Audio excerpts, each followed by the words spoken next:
easy way to get that core loot. Now, and also I'm always talking about making yourself a hard target as a miner. If you have your own compression, you can go out into a system that has no structures, that has nothing to make a miner's life easy, and you're going to have less competition out there, because every other person mining, they're going to try to mine in systems that have compression. Everybody that's looking to destroy athenors or structures in general are going to be going to those systems as well, and they might just decide to do a sweep through the asteroid belt after reinforcing a structure and take out a few miners. So by having your own compression, you can mine in systems that are not very attractive to gankers or structure bashers or other miners. So then you actually kind of win out on opposing competition. Now, obviously, like a competition in high sec, I mean, they'd have to be like a crazy amount of miners in a system to really kind of ruin your mining day as far as yield. But like I've told you stories before in the past where my corp of 3 people could kill a 9 belt system in like a couple of hours, and that happens, right? That'll happen. And like if that's the system that you're operating in, by the time you log in for the day, you finally have some time to mine. You log in, all belts are gone, now you have to go look for another system. And so compression is just so important now. And the reason why I prefer to I recommend the Mac or the Porpoise is because it aligns fast, it works as a transport, it gives you those boosts. And if you really do want to kind of just stretch out your dollar for the most part, then do double Mac and then work on that third account to be the Porpoise, because at that point you'll be making profit over the Omega cost, right? We are done. All right, now that the test is over, we're going to compare everything. So the Hulk here ended up with 3.9 million in raw value, and then the Mackinac here ended up getting 4.4 million. That doesn't sound like a big gap, but this was also only 21 minutes or so of mining. The longer you actually mine, the greater that gap would have become. And also, it's not necessarily about that match yield right there. Really, it's about like the process. You saw from the test that I was constantly, every 4.3 minutes or so, bringing that Hulk off grid, emptying out, and I was doing everything in my power to try to do things as fast as possible on the Hulk, to try to keep pace. But you have to wait on session timers and all that other stuff. Now, if you're using like an Athenor or something that you can, like a Citadel, you can actually warp up to it to 0 and then use the cargo deep deposit and then get back out, so you can skip that session change. But if you are in high sec using NPC, you have to dock, move it, wait for the session change, and then undock and then warp. So hopefully you found this video interesting. Hopefully it provides some clarity on choosing the configuration for your mining operation. And like always, keep me informed in the comments about anything you guys want to know more about. I can run math on different comparisons and things like that. So hit that like button, hit the subscribe button. If you want to support the channel in the series, consider becoming a channel member. And I will see you guys in the next one. So fly safe, keep lasers on, and all that good stuff. Peace out. What's up, guys, and welcome back for another solo mining episode. In this one, we're going to be doing something, I don't know, a little crazy, I guess. I will be taking the Orca out with 4 Hulks, and we're going to just mine, and then just mine a lot. Just mine a crap ton of stuff. So, looks like all the Hulks are already out here. Just kind of just waiting for the Orca to show up. So I'll kind of show you how I get everything set up. I just really just warped fleet out here. So I'm going to go approach, and then we're going to open fleet hangar. And then we'll go back to mining hold, and we're going to set everybody to min range, because we're going to have to move to get to the other side of the belt. So go ahead and get that guy set up. This is probably the most time consuming part right here, just getting kind of everybody in position. Luckily, we only have to open the fleet hangar once.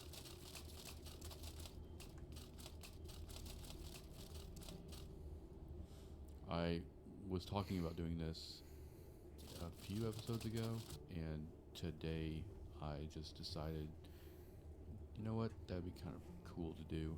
So I went ahead and purchased all of the ships. Thank you, Jake Lee, for the extra content for my stream. I'd like to sub to your channel.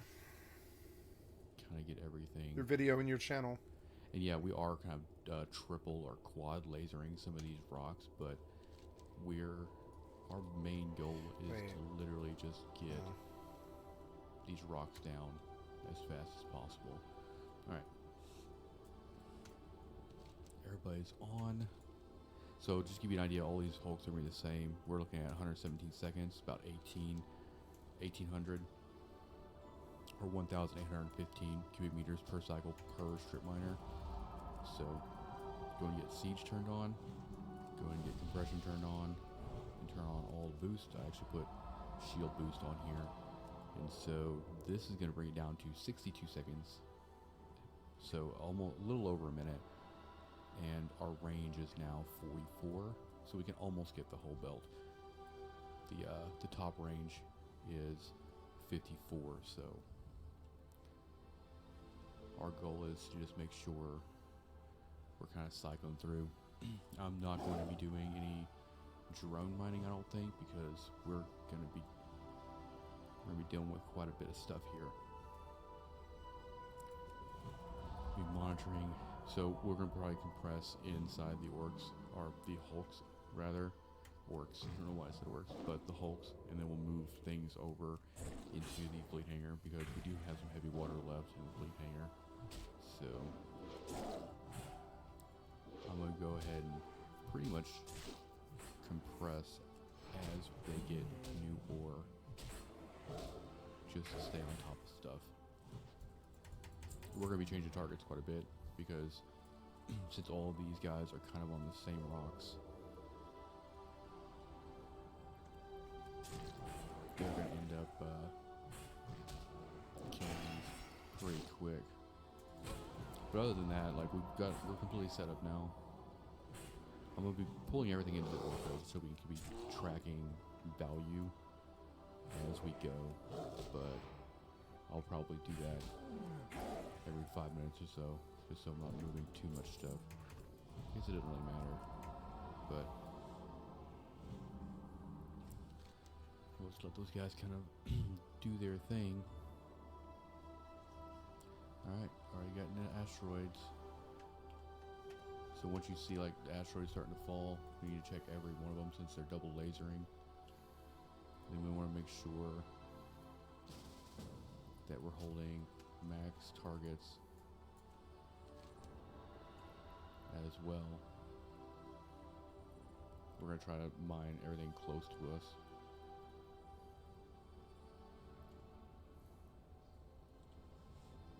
We might spread out a little bit if it becomes excuse me, if it becomes an issue. But for the most part, we're just going to kind of hopefully start once we get started, we'll be, yeah, see there's another two rocks down. And that's kind of what we're looking for. We're looking for like just how fast we can actually kill these rocks.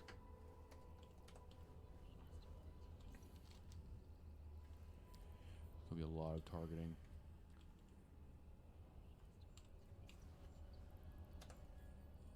I hear a lot of asteroid depleted stuff.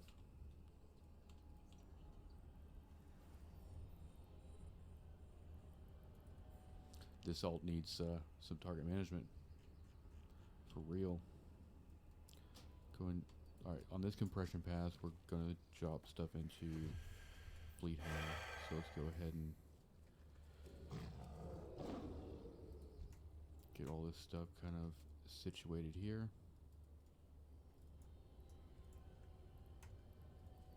We're basically just stacking, dragging. And since we're compressing it, we don't have to really worry about maxing out the fleet hangar.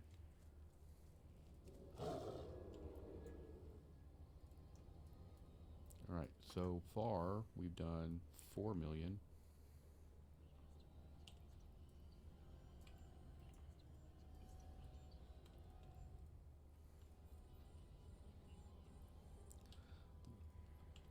I don't know if we'll get through the entire belt, but as you can tell, we are killing rocks pretty fast because we're essentially taking down about 16,000 cubic meters per minute right now. What? So this little list here is going to get... Where did this fucking guy go? Really What? quick. He like dropped layer We'll or skip something like 2 that. on that. Fucking so It's gonna be dumb. a little obnoxious. You're gonna start seeing a big hole starting to develop right here.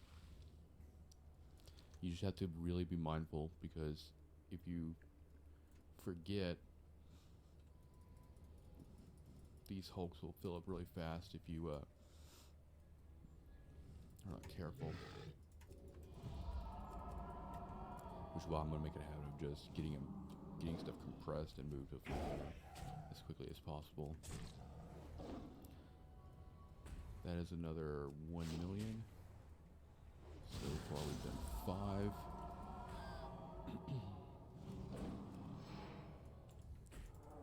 D-scan is still good. And the reason I'm wearing headsets for this is because it's absolutely crucial that I hear the asteroid sound when they get depleted.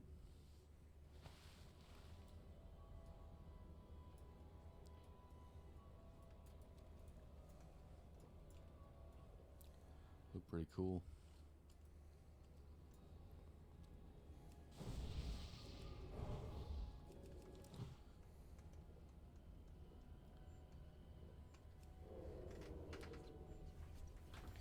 Damn it. Screenshot there. Alright, let's see, get that up.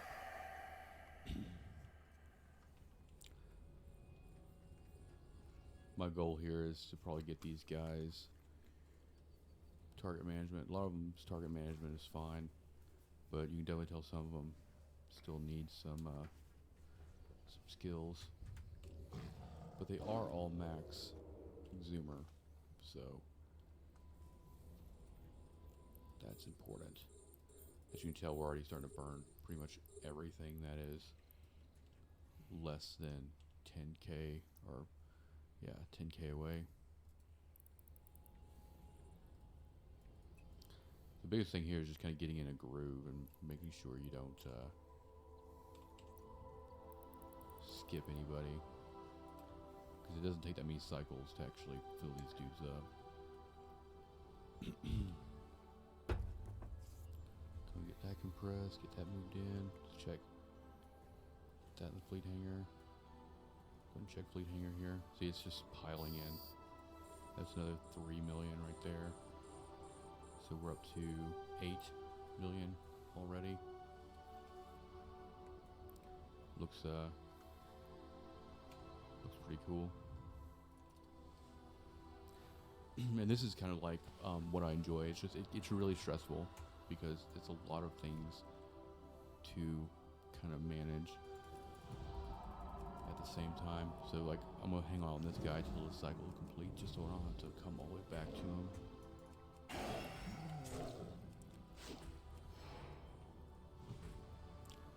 And move. This guy needs new targets. We're almost out to 10,000. We are kind of moving away for a little bit since the Orca is was bumped. We just gotta kind of keep that in mind.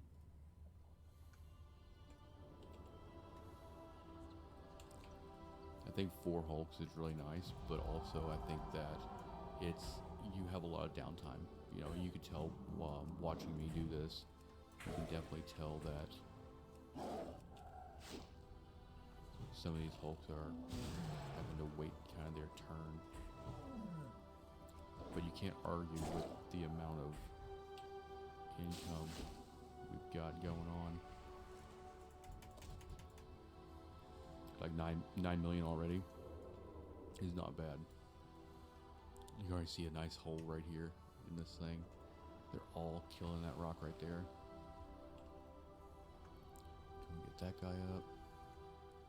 So once we actually get to the point where we can't reach anything, we'll come out of siege and we'll move, which will be a little bit of a break. But I'm also trying to make sure I get all this stuff compressed, everything targeted.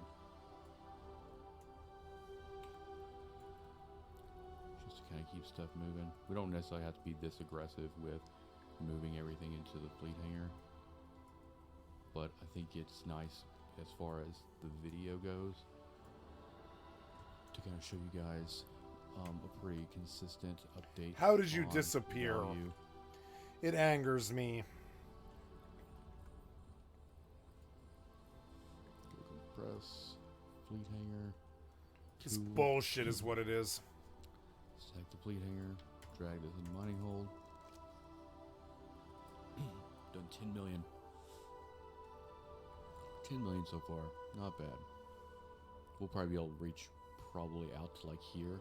So we'll be able to mine all of this, and then we'll probably move up to here and kill the rest.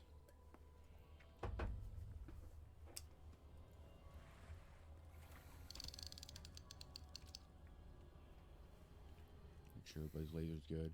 That's why I like having kind of the camera zoomed in to where I can see all 8 lasers. It's a really quick way to visually just kind of tell if everybody's on. And if there's really nothing to do per cycle onto the Hulk, then I try to just make sure they're got max targets locked and things like that. I am running the mine link on this Orca, so that's why we're at 60 seconds. Oh, this is gonna be fun. See who has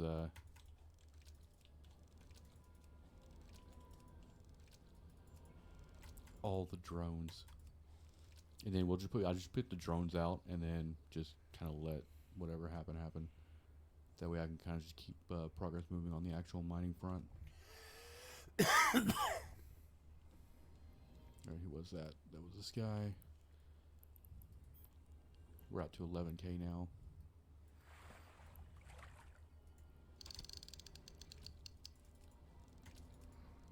Go and compress that.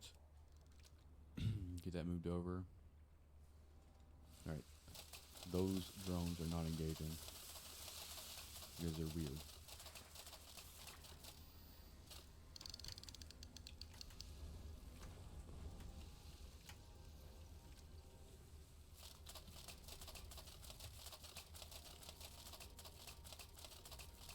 Dun, dun, dun, dun, dun, dun.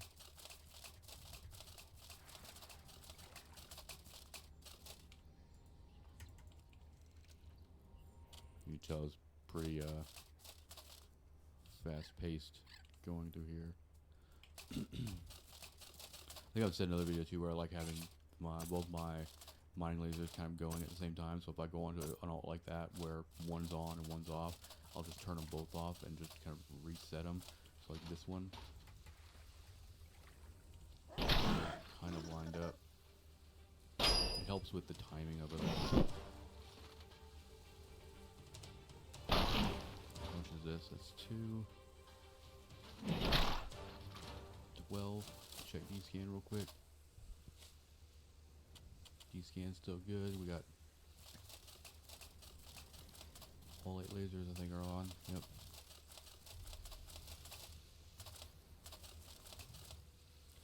Go and compress this guy. Put that in fleet hangar.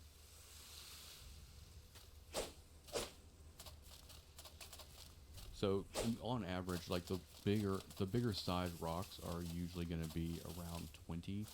So even if we had all of the Hulk's lasers on one rock, they're going to basically get it in a cycle and a quarter. I can't.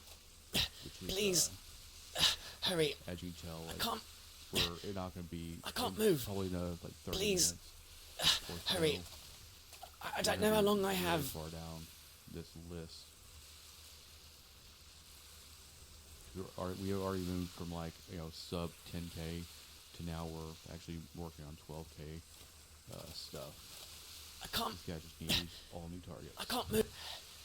I'm holding on feel to it control and working. clicking these in the overview. Thanks a That's bunch. the best way to do that. So now we got everybody's Ow. turned back on. We're gonna cycle Don't think I'm fit to run back through, home just yet. do a compression pass. And this is why it's beneficial to have matching overviews. That way you're not, you just get in kind of a muscle memory, essentially. Stack that, another 1.2 mil, and value up to 14. And I used to do this quite a bit a day. We used to, my corporation used to actually do like, we used to do like 9 or so belts full clear.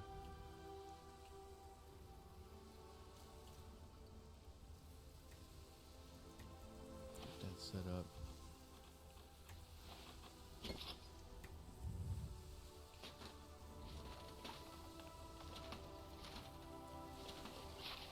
In terms of like, I think the reason I want to kind of do this here is kind of shows like the end all be all.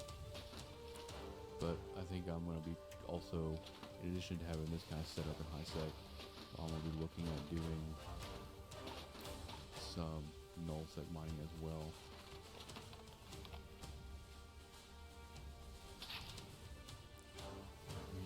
Another thing you do too is you could also just like, instead of compressing on these guys, to save you a step, you can just drag the ore like into the fleet hanger like that. That's actually a lot smoother. It's a lot quicker. It's like one less step you have to do per alt. The only thing you have to do is on the actual fleet hanger itself, you would do your compression here, which is how I've always done it. Which is, I'm probably going to do it that from this point on, just because it's a lot quicker just to empty them out and kind of get moving. Just gonna throw some fuel in our fuel bay. That gives us a little bit more headway there.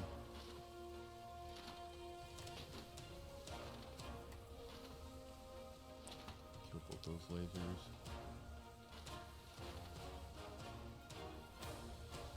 That way we can just actually get lasers up.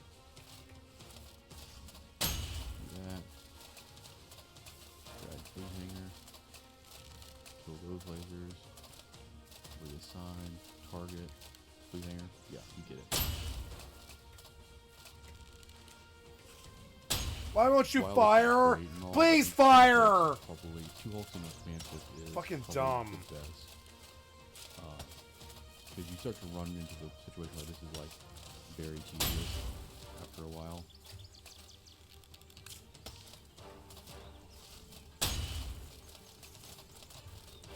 But also we've done like 16 million already. Look at the belt.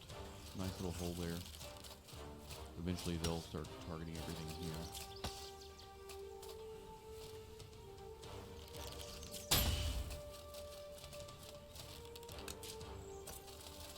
This system is pretty chill at the moment.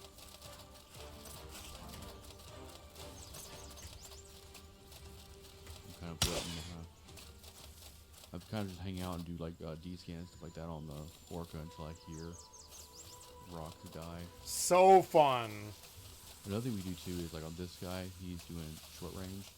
But like if we sort the list, everything that we see is out of our range right now. So that's why I haven't actually got anybody kind of separated long range versus short range. But once we actually get in a position where we can kind of reach everything else in the belt, I'll probably have people start at the top and at the bottom of the list.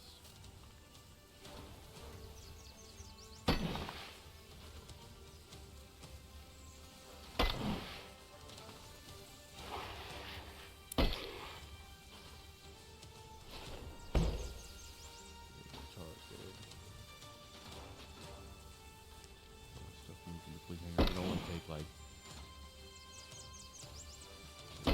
like 1 cycle basically, or 2 cycles, a little over 2 cycles to fill up the fleet hanger if it had no heavy water in it. So that's why we have to essentially, after every cycle, we have to go in here and compress the fleet hanger so we don't run out of space, which is nice. We're just keeping our stacking updated. Almost at 20 million here. We probably won't be doing this kind of thing too much, at least for videos. I just kind of want to showcase the full orca thing. I think I'll probably just kind of most likely settle into like 2. But some days it's just nice to come out here and literally strip mine.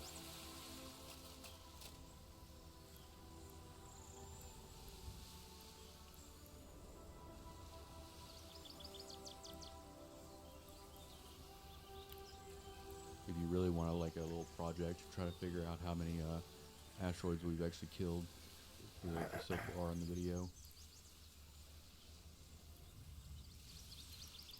Okay, make sure there's nobody has any ore. Make sure everybody's got lasers on. We're up to like around 12 to 15 kilometers out.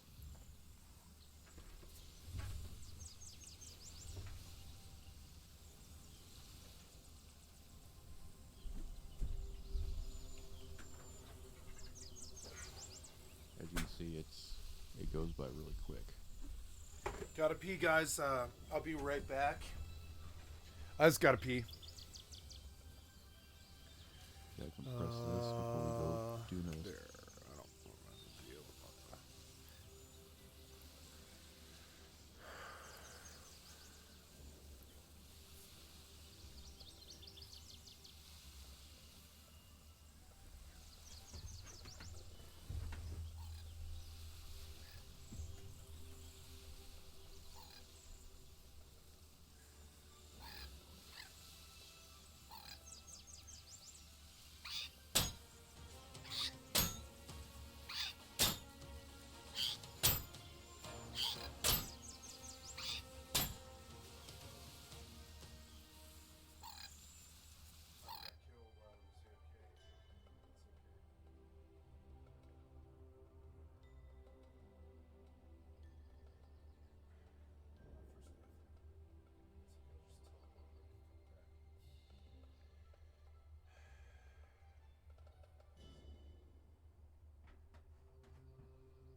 Somebody killed me. Wow. AFK. Okay, so I've been AFK and one of my characters died. It was my... I got killed by a roaming something or another. Why am I naked? What?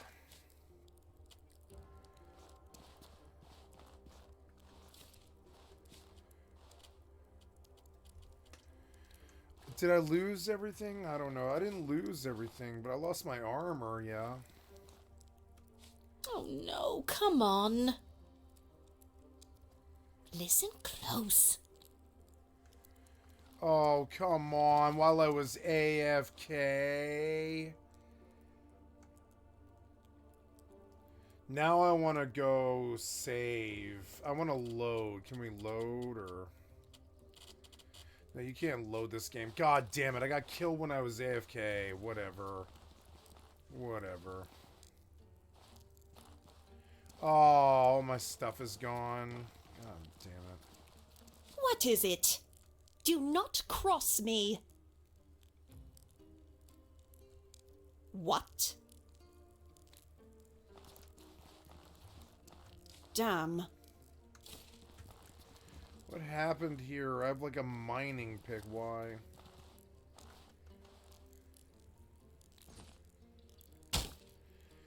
God damn it. I have to get my gear back before I can leave. Then I'll go right the fuck back where I was. Why did you have to kill me when I was AFK? So annoying.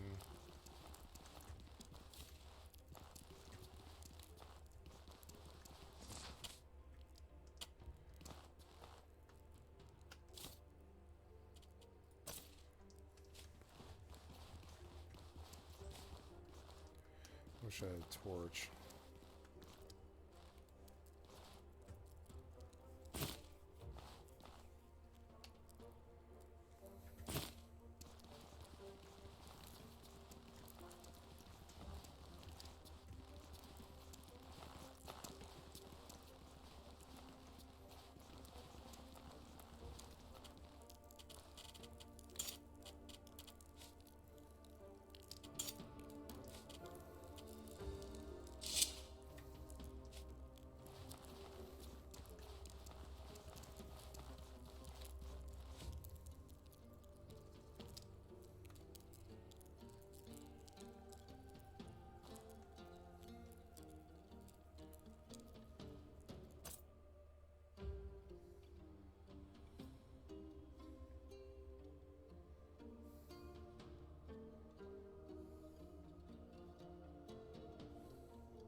I lost all of my fucking items, and now I'm back exactly where I was.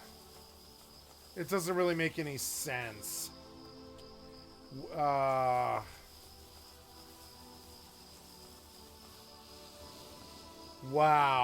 really? Oh my god.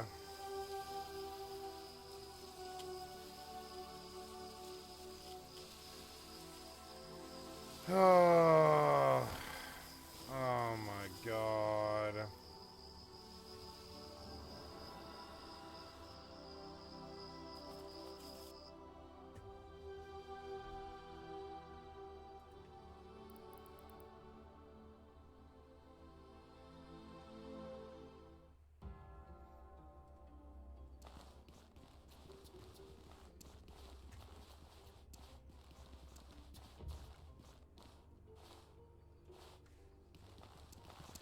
Oh, crazy. This is like some crazy thing.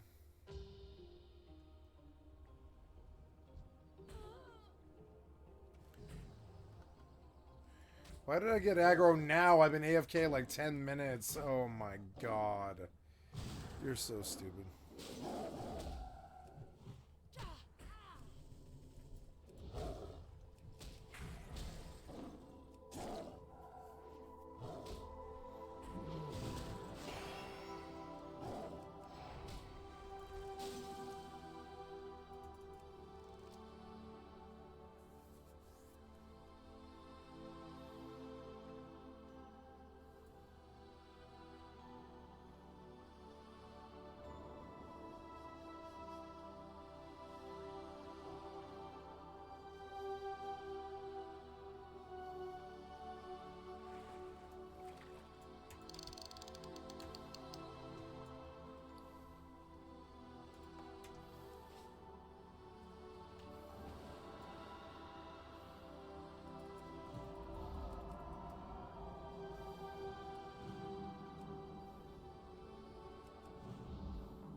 Targets.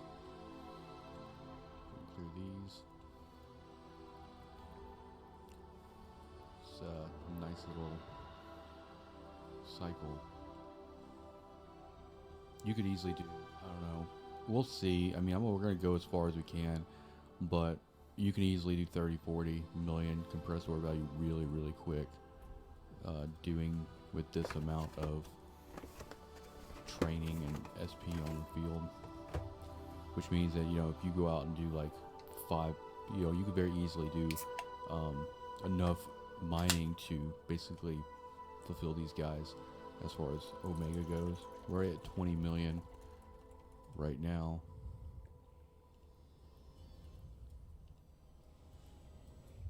They're offset enough to the point now where we've literally got ore coming in pretty much all the time. And the reason I'm not running the mining drones on the Orca is just because that would be like one more thing to worry about. And as you can tell, it's already kind of a full-time job. Making sure all of these hulks are doing what they've got to do.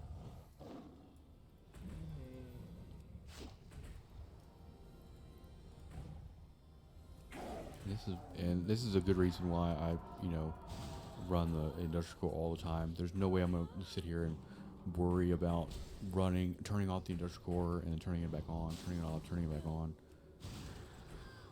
All right, let's go and fill up the fuel bay. Just get that kind of situated. Go back and select the fleet hangar there. Looks like we hit a pocket of some pretty big rocks, so we're getting kind of a little bit of a break. They've started moving to this corner here.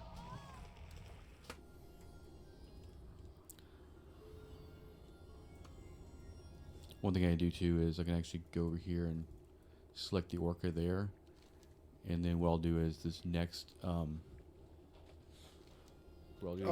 let this where am I cycle now? go, Why am I in Astronar? try to get Wasn't as there a close to where we spawn wanna really be a over lot there, closer and than then, that? Once we get up to like full Where speed was it? on It the was like Orca, right we'll there. hit Why would you? CGN, Okay, and we'll kind of whatever. drift in that direction, and so all the hulks are following Seems me. weird. So they'll just come along for the ride. That way, we're just kind of actively kind of making sure we're getting into range of new targets.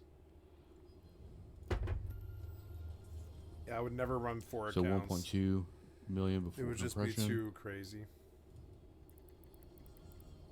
We gained about 200,000 from compression. We're at 22 million. Pretty sizable rocks there. That's what he We'll said. start moving in a minute 30.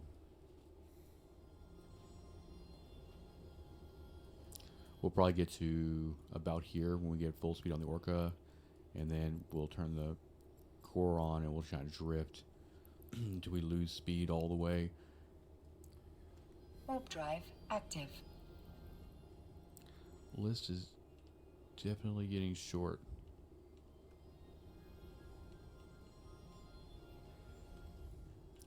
Do a nice little D-scan. Go ahead and empty out all their mining holds here. I can't believe I lost all of my fucking items. I didn't know what the pit was. I had to compress And this now I feel like now starting because over completely. We're gonna start killing rocks here pretty quick. I feel like starting over completely and erasing the save. Because it's like at this point, all of my set is gone. And I want to start over Next and guy. play the We're getting a game lot of how it Sword was Eye right meant to now. be played. Maybe. Except for the run speed. I want to improve the run speed, but the rest of the game I wouldn't mind playing exactly how they want me to. Now what's this? Oh god. Rocks. About 15 million. Cycle back through and empty out all the mining holes. Orca is moving now. Alright. Go ahead and compress the fleet hangar. Now we can't actually. Gotta wait. Once we actually get to critical mass, like we'll fill up the fleet hangar and then we'll let the hulk kind of do their thing.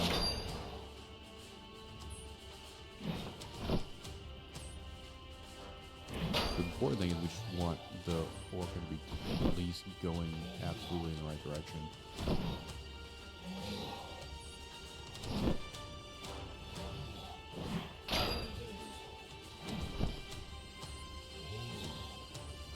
This will actually slow down those cycles a little bit, just allow us to get a little bit of a breather. We still have some room in the fleet hangar too.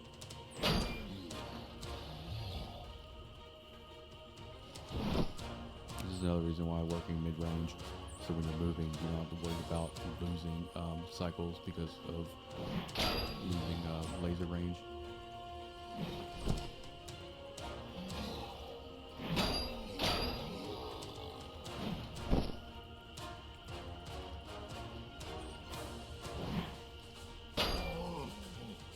always go top of list.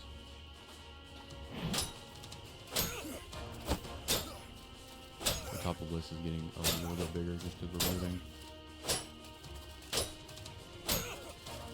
How are we doing on speed? Alright, we're full speed. There we go. Back up. And compress about 2 million there. So we get an update on our about 26 million. And now we get to do another pass. Now their cycles will speed up, and our list won't be changing too much.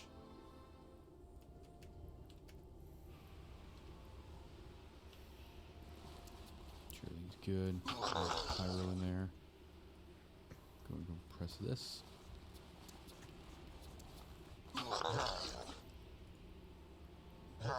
$27.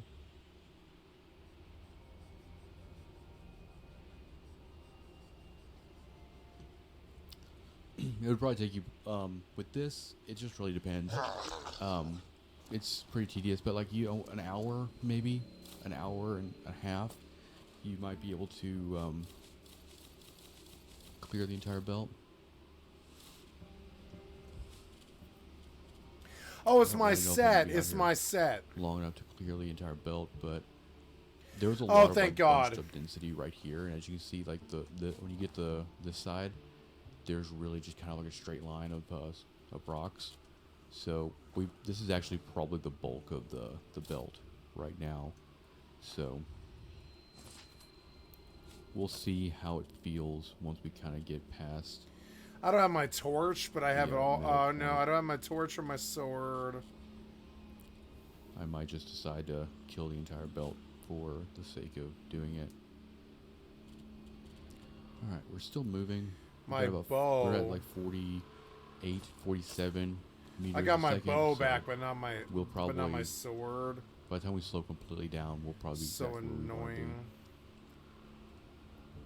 be. Just from drifting.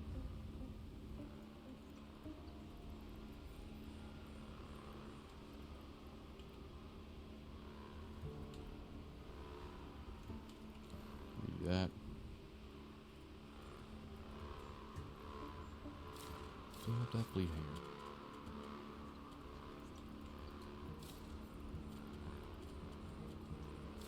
You don't have to go as fast as I am either. It's like slow and steady wins the race. You're gonna have times where your lasers for your hulks are just gonna be off for a certain amount of time, but there's only so much you can do.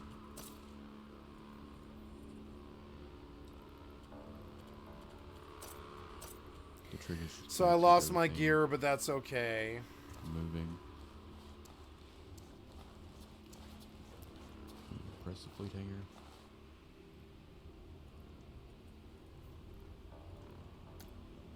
$30 million. All the hulks are working on that little corner over there, which is good.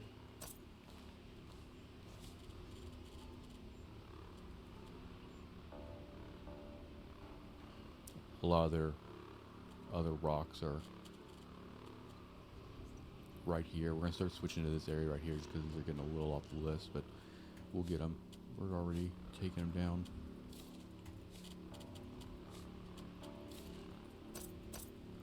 As long as, what is our range? As long as we don't go over 44 kilometers, we'll get them.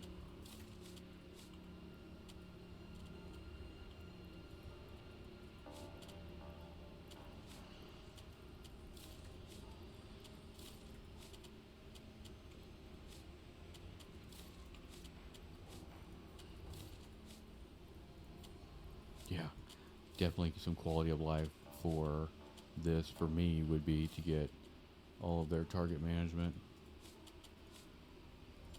leveled out. Yeah. Target management is bullshit. 31 million. Target management and looting is yeah, still we'll be horse shit. pretty close to where we wanted to be. Not a whole lot of rocks over here left, and then everything else is pretty much in a nice straight line. Which I think that is going to speed up.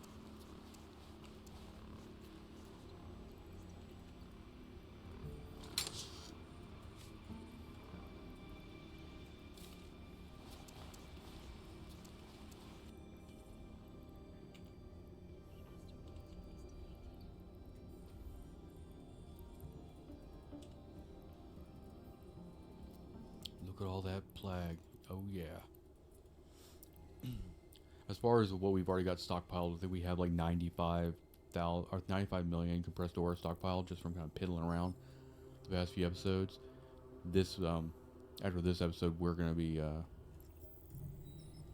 adding to that quite nicely. Warp drive active. Considering that we're already at 31.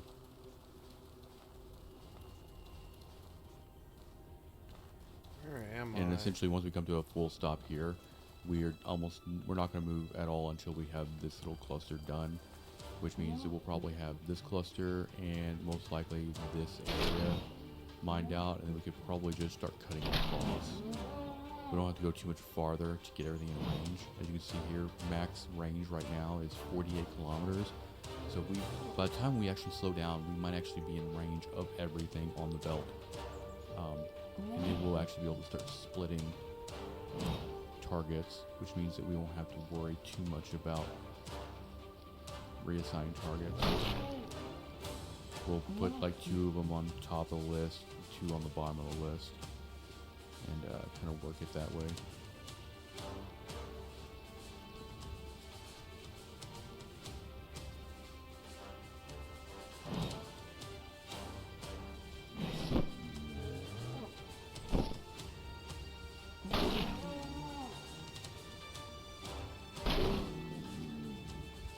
Close to a bunch more rocks.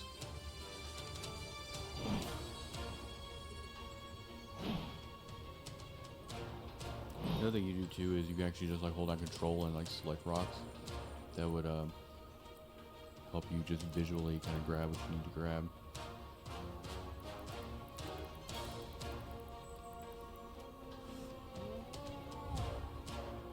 So for instance, we can go over here. Here we need to get new targets.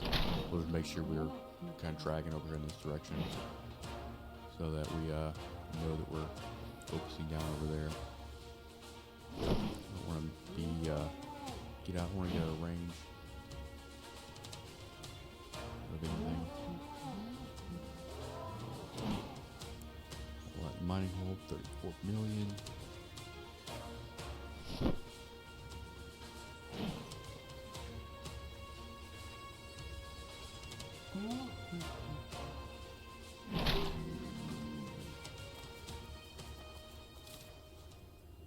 Keep dragging the fleet hanger.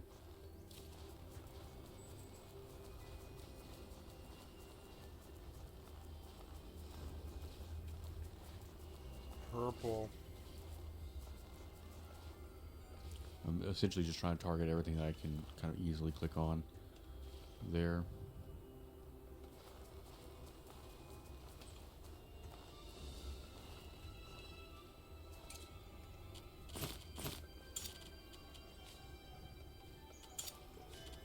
Stack all the flag up, compress it.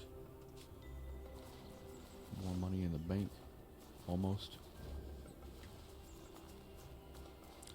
After a few more cycles, we should start seeing all of our lasers moving out that corner.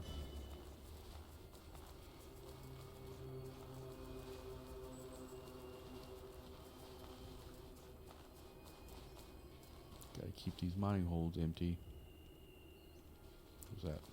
You had some?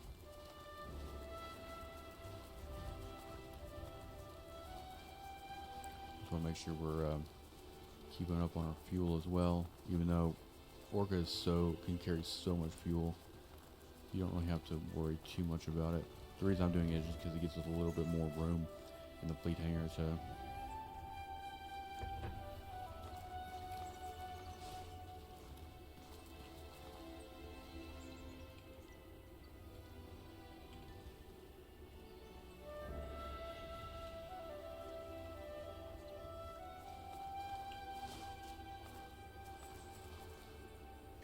Look at how much walking sim this actually is. It's hilarious.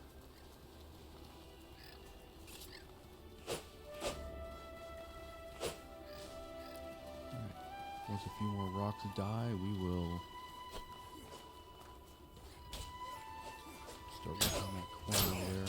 I know I'm obsessing over, but it's like that's one of the last little kind of like roofed up areas before we start kind of making our way around the, what I like to call the final stretch.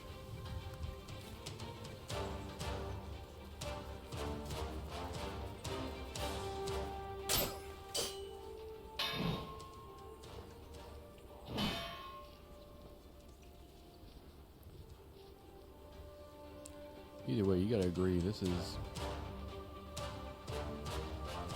a lot of mining.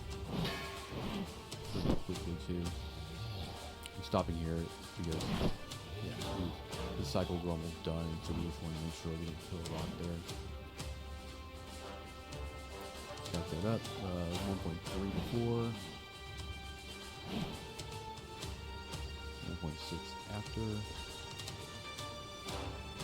37 million. 37 million. Not even breaking a sweat.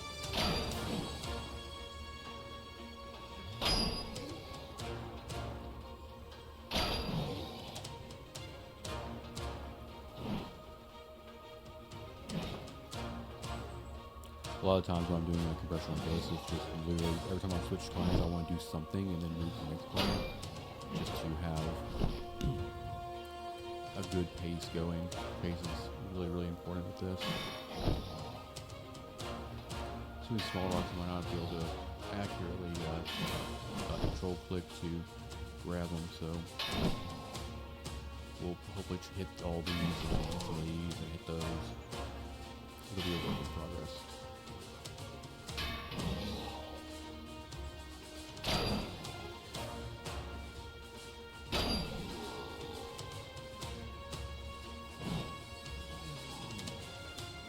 I'd say the whole belt's probably worth like 60. I would say about 60 million.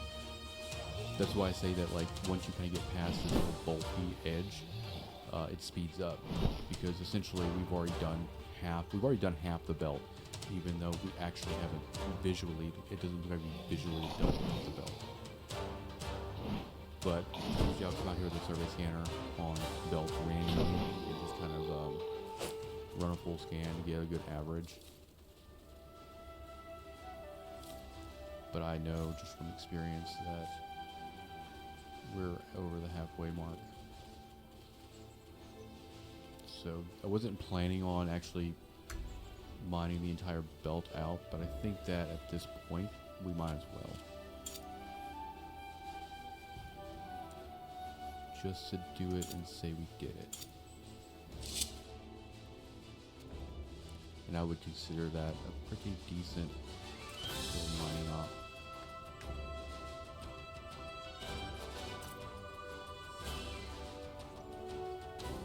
We could be actually going a lot faster than this too if we put like the mining drones out with the orca, and then when we like cycle over the orca, we'll just reassign all of the drones to a single rock. We might do that. At this point, we're just selecting the bottom of the list.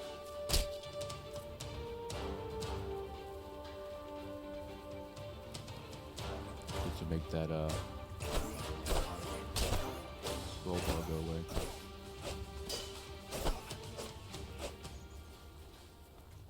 You don't have to be as crazy with the retargeting either.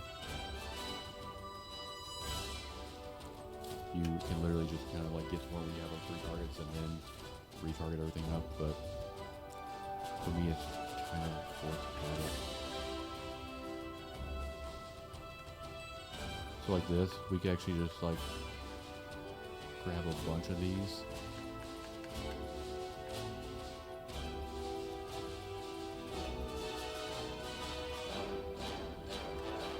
And then just put the mining drones on them.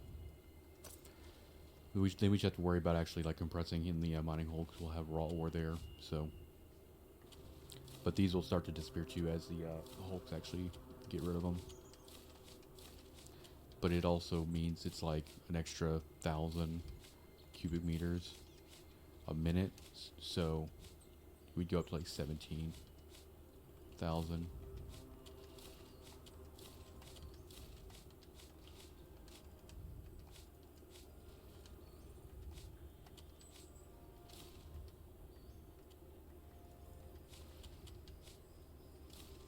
That was a good little dump. Look What at we this got? terrible, Not even a million, terrible but- inventory problem. 1.1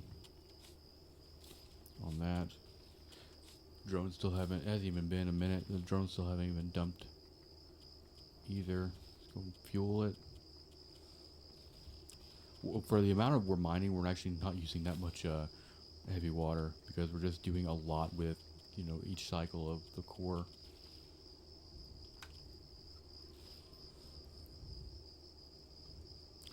The checklist, I mean, I've already kind of reiterated this as we've been doing this, but really when I go to a new alt here, the checklist is really like, are both lasers on? If not, assign them, and then immediately retarget, and then move ore into the fleet hangar.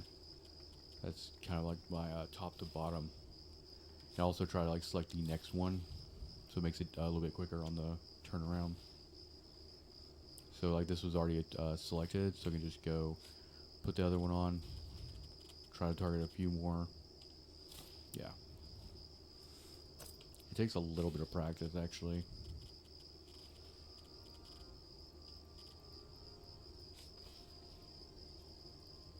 Compress that.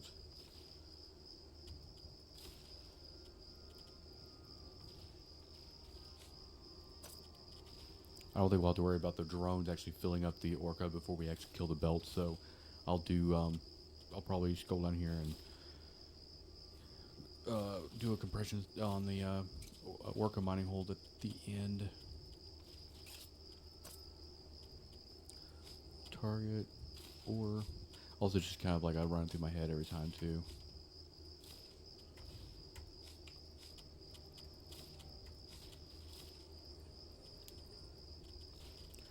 And sometimes I go out of order. Sometimes it depends on where my mouse is. Like if I go over and my mouse is down here, I'll go ahead and do whatever I gotta do in this region. But if I'm up here, I'll go and start in this region.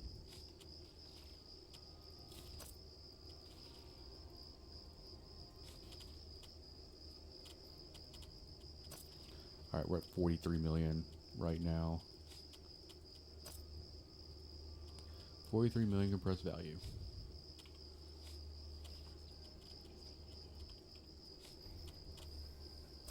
That scroll bar is starting to get a little shorter. I think we've got almost everything in that little corner right there. Probably a few more minutes and it'll be gone, and then we'll be just full on going around the curve here, which we can get quite a bit of it before we have to move. We really only have, I think we'll have to check again, but we might already be in range of everything that we need. Let's see. About 2 kilometers. We gotta close about 2 kilometers. Which by the time we get to that point, we can pretty much be off of the, whenever we get to the point where we need to get those last, what is it, probably 9 rocks, or actually no, 6 rocks, then we'll probably just be moving in that direction, and we probably won't worry about turning on the industrial core, because it won't take very long to take down the 6 rocks.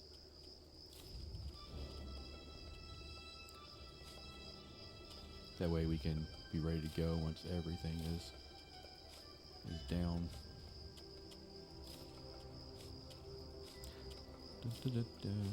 Press that. How's the fleet hangar doing? You are boring me, dude. I'm terribly sorry. Hey, it's the new Philip DeFranco. Fantastic weekend. Welcome back. Thank you, Philip DeFranco, for the excellent content for my stream. I've liked and subbed to your channel and your video. to your first Philip DeFranco show of the week. Today, we're talking about if the United States is about to go to war after 3 U.S. troops were killed, why Pelosi said people calling for a ceasefire are doing Putin's bidding, why the disturbing Taylor Swift situation might actually change U.S. law, and then there's so much more, so buckle up, hit that like button, and let's just jump into it. Starting with, whether you love her, you hate her, you're indifferent to her. It is undeniable that Taylor Swift is at the center of just numerous stories right now, some that even matter. Unlike the fact that both entertainment and actual news outlets have fucking dedicated articles, some of— Jesus, she did not. I mean, she wanted this, but she didn't want it like this. She didn't want it like that, though.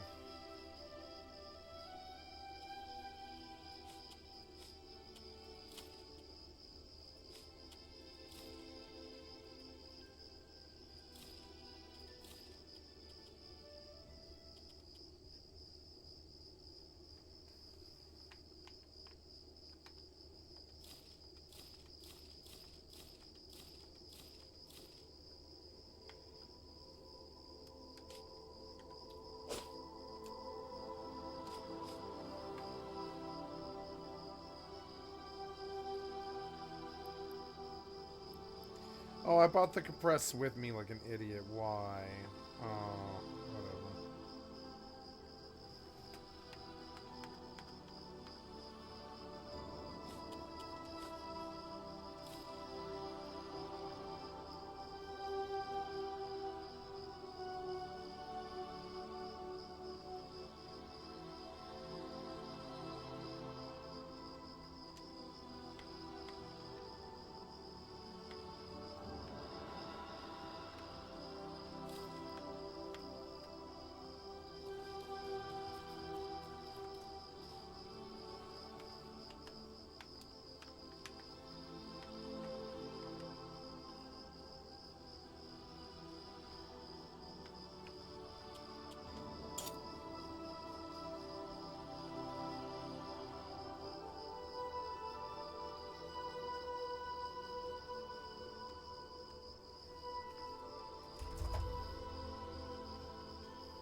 the most popular on their site today, breaking down whether she's actually going to be able to make it to the Super Bowl to watch her man Travis Kelce play. Though that is important not just for the Swifties, but I imagine the NFL, because not only has she reportedly brought in just so many more eyes when she's at the games, but Apex Marketing Group just put out data saying Taylor Swift has created $331.5 million in brand value for the NFL and the Chiefs, and that reportedly accounting for print, digital, radio, television highlights, and social media monitoring. Though those numbers might be taking a hit right now because if you haven't noticed on social media, specifically X, you literally, as I'm recording this video, cannot search up Taylor Swift. You get an error, and that's because of the Taylor Swift AI porn stuff that we talked about last time. The platform telling the Wall Street Journal this is a temporary action and done with an abundance of caution as we prioritize safety on this issue. Though notably, because it's the internet and we're talking about X, which doesn't necessarily fully think things out, and there are really easy ways to get around that, and you still find those results. But the Taylor Swift AI situation got so big that even the White House chimed in, saying there should be legislation tasked with combating non-consensual explicit AI, and that's been echoed by a handful of members of Congress. Also with us, after 404 Media reported that the image was potentially made with Microsoft's AI tool, the CEO of the company responded saying that it needs to move fast on this issue, that guardrails need to be further established. Also on the note of politics, there's been a lot of conversation around Taylor Swift. As November gets closer, political aides are looking at her to rally the Swifties to the polls. Biden's team obviously wants that. The New York Times reporting that fundraising appeals from Miss Swift could be worth millions of dollars for Mr. Biden. There's also been talk of like how much it could actually swing an election. People, according to research from Redfield and Witten Strategies, has found that 18% of recipients would be more or significantly more likely to vote for a candidate that she endorses. Though not as talked about, 17% said they would be less likely.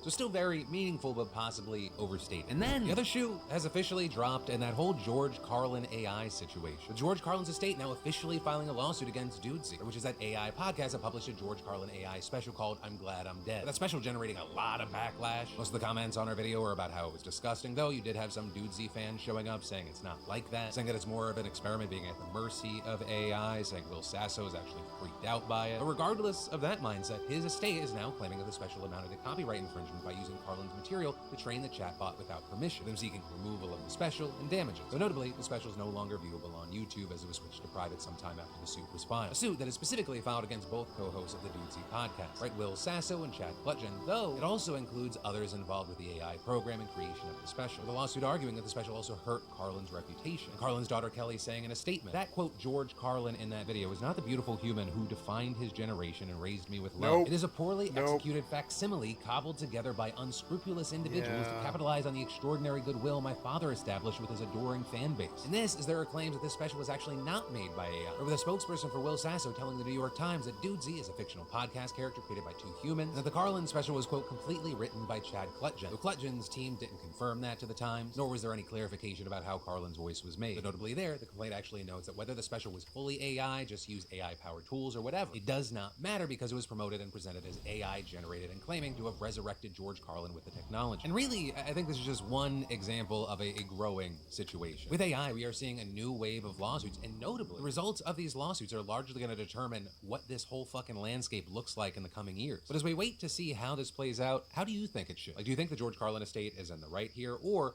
do you agree with the argument that this is just a different version of parody? Or like I've seen some Dudesy fans saying, you know, what's the difference between what we saw with the AI special and if Will Sasso just like put on a wig and tried to do his best George Carlin impersonation? Or do you think that holds water, or is that bullshit? And then let's talk about our douchebag of the day. A guy who's been described as the most vile, worthless, scummiest shitbag pieces of trash to ever grace the glorious state of Washington. His name is Ashton Connor Garcia. He is 21 years old, and for each year that he's been on this planet, he has swatted at least one person. With him from June of 2022 to March of 2023, making over 20 swatting calls to police in several U.S. states and Canada. With him making false bomb claims, making allegations of murder, rape, that and same kidnapping. guy, And in many of those that cases, fucking heavily armed police asshole. entered the place that he targeted with their guns drawn. And all of that now leading him to plead guilty to 4 felony charges. With his indictment saying that he treated the calls like entertainment, explaining that he often broadcasted them on Discord to encourage others to watch and participate. And more specifically, sometimes he threatened to swat female victims if they didn't send nude photos of their parents' credit card information. And as far as the time he's going to serve, we're not going to know until April, though we know that prosecutors have agreed to recommend no more than 4 years in prison. And while I know there are going to be some watching that are going to be like, that's not enough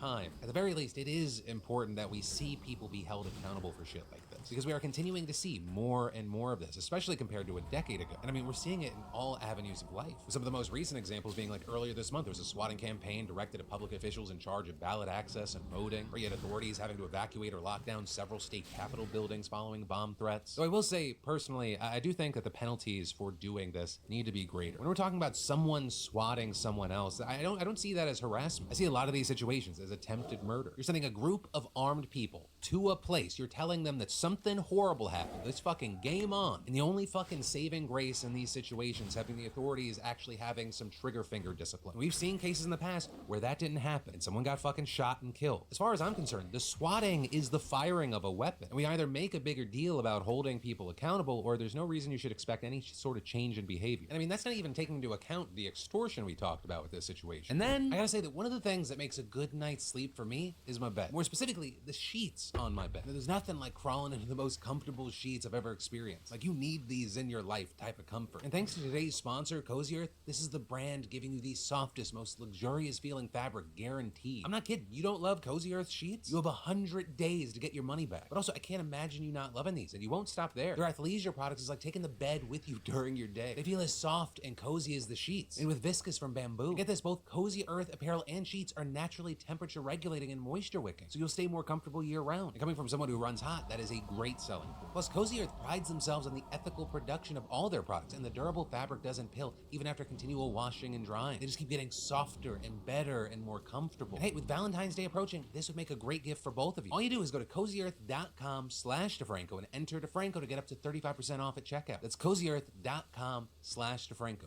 cozyearth.com/DeFranco. And then, in political news, let's talk about this Nancy Pelosi Gaza ceasefire Russia controversy. Right, it all stems from Pelosi doing an interview with State of the Union host Dana Bash, with Pelosi being asked, are Democrats worried that younger voters, Arab Americans, and progressives might stay home instead of voting for Biden in 2024? And Pelosi responded by saying that she had been the recipient of what she called the exuberances of anti-war demonstrators. So arguing, as a result, that she knew the feelings they have, and adding, But we have to think about what we're doing. And what we have to do is try to stop the suffering in Gaza. This is women and children, people who don't have a place to go. So let's address that. But for them to call for a ceasefire is Mr. Putin's message. Mr. Putin's message. Make no mistake, this is directly connected to what he would like to see. I think some of these protesters are spontaneous and organic and sincere. Some, I think, are connected to Russia. When Bash asked if Pelosi thought that some of the protesters were Russian plans, she responded, These are plans. I think some financing should be investigated. And I want to ask the FBI to investigate that. Now, to be totally clear, right now there is absolutely zero evidence of what she said. But it is true, Russia has called for a ceasefire, but so have a ton of other countries. In fact, the US is increasingly alone there, with there being 153 countries voting for a ceasefire at the UN back in December. So we're talking nearly 3 in every 4 members supported the ceasefire. In fact, only 10 nations voted against it, including the US and Israel, and 23 abstained. And even that vote came in response to the fact that the US had vetoed a nearly identical resolution days before. And so unsurprisingly, given the whole situation, Pelosi has gotten a ton of backlash for her comments. People arguing she's trying to undermine and delegitimize widespread calls to end the bloodshed. Some saying she's effectively calling for the criminalization of protesters. And that, including the executive director of the Council on American Islamic Relations, who described her claims as delusional and adding that her call for the FBI to investigate those protesters without any evidence is downright authoritarian. And so for me personally, I'm left just wondering why Nancy Pelosi would say what she said in one of the dumbest and most insane ways possible. Right? Because without a doubt, Russia is an election meddler. Right? As we've seen in past elections, they want Americans divided. They want Americans at each other's throats for chaos to prevail. In short, looking at the 2024 election, Putin would obviously like to have a Trump presidency over a Biden administration. That American money for Ukraine, 100% confirmed, dries up, active. Easier for him. And while the Pelosi spokesperson later tried to clarify her comments, saying that from her decades on the House Intelligence Committee, the former speaker, quote, is acutely aware of how foreign adversaries meddle in American politics to sow division and impact our elections, and she wants to see further investigation ahead of the 2024 election. For her to say that people calling for a ceasefire, they are just repeating Putin's message, that's just fucking lunacy. Because for most people who want a ceasefire, when they find out, oh, Putin also wants a ceasefire, it's more of a the worst person you know just made a great point sort of situations. And it doesn't change the fact that while many people like myself believe that Russia would want to agitate the situation here in America, right, put more gas on that fire, what Pelosi ends up missing, or at the very least appears to be missing, wording things the way that she did, is that there was already a fire. The call for a ceasefire is a majority popular opinion and movement in America. So saying that the people that are calling for it are just doing Putin's bidding is bananas. But hey, another day, another Democrat further isolating the party before one of the biggest elections of our lifetime. Cool. And then, y'all, as if things were not tense enough internationally speaking, 3 American soldiers were killed yesterday by Iranian-backed militias in northern Jordan. And on top of those killed, 30 more were injured at a remote base known as Tower 22, which sits at the border with Syria. Also, before you ask why America had troops in Jordan, they're an ally. We've had varying levels of troops in there for decades. Tower 22 seems to be an extension of that and likely provides logistical support to U.S. bases in Syria. But regardless, this attack is just the latest on U.S. troops in the region by Iranian-backed proxies. But the big key difference is that this didn't take place in disputed regions like Syria, and Americans actually died. So you don't need to be a geopolitical expert to realize, okay, not only did things just escalate, but this raises the political pressure on Biden, even if Iran is denying any direct involvement in the attack, especially as Republicans have criticized him in the past for not doing enough to these militias. With Republican Senator Tom Cotton saying he left our troops as sitting ducks, although many experts have said that is not a fair characterization. Even Fox News reported that the drone accidentally got through the base's air defenses, with troops at the base thinking that it was an American drone returning from a mission. But then in addition to people like Cotton trying to assign blame, you also had him calling for war, saying the only answer to these attacks must be devastating military retaliation against Iran's terrorist forces, both in Iran and across the Middle East. And then you have Representative Mike Rogers, who leads the U.S. Military Oversight Committee in the House, saying it's long past time for President Biden to finally hold the terrorist Iranian regime and their extremist proxies accountable for the attacks they've carried out. But as far as if we're going to war with Iran, that's unclear. With Biden using very specific language last night, saying we had a tough day last night in the Middle East, we lost 3 brave souls, and then going on to say that the U.S. shall respond, but understandably not going into further detail. And so as far as what that response will be, that remains to be seen right now. Though here, I would say, like, it gets a little muddy. Right? So, like, if Iran were to be the target, there's almost zero chance that we would officially declare a war. Instead, the U.S. would continue its decades-long practice of having an undeclared war. But also, as all of this is playing out, you have some saying, the Biden administration needs to take a more measured response. With Representative Seth Moulton, who served in Iraq for 4 tours, responding to Republicans with, deterrence is hard, war is worse. And saying to the chicken hawks calling for war with Iran, you're playing into the enemy's hand. And I'd like to see you send your sons and daughters to fight. We must have an effective strategic response on our terms and our timeline. Meanwhile, others like Representative Barbara Lee use the opportunity to say that this was a consequence of how Biden is handling the Israel-Hamas war, warning that it is spiraling out of control, saying it's beginning to emerge as a regional war. And you've got a number of people saying she might be right. While Israel continuing to say they're fighting Hamas and Gaza, it's also looking more likely that they're going to fight Hezbollah and Lebanon. And this is the same time as the U.S. and other countries are dealing with the Houthis and other militias throughout the Red Sea, Yemen, and Syria. And so with all this, you have people saying, at the very least, you could blame Iran, considering they arm, fund, and directly train these groups. And that's just if they're doing these things without Iran's blessing. But you have Iran claiming that these groups are acting independently and they shouldn't be held responsible for their attacks, which is also why actually attacking Iranian soil would be seen as a dramatic escalation. Right? Unlike the Houthis and Hezbollah, Iran actually has the weapons that could effectively fight back. And I say that while also noting that there is no doubt that the US would crush Iran militarily. There should be no illusion that it would be some sort of cakewalk or without serious casualties. But long story short, this is not an easy situation to figure out. Because as much as it could be joked about that anytime anyone fucks with the United States, we can say like, oh, you're gonna find out why we don't have universal health care. Every option being discussed. You're gonna find out. Yep, you'll find out. So what happened here? You did something. Whoa.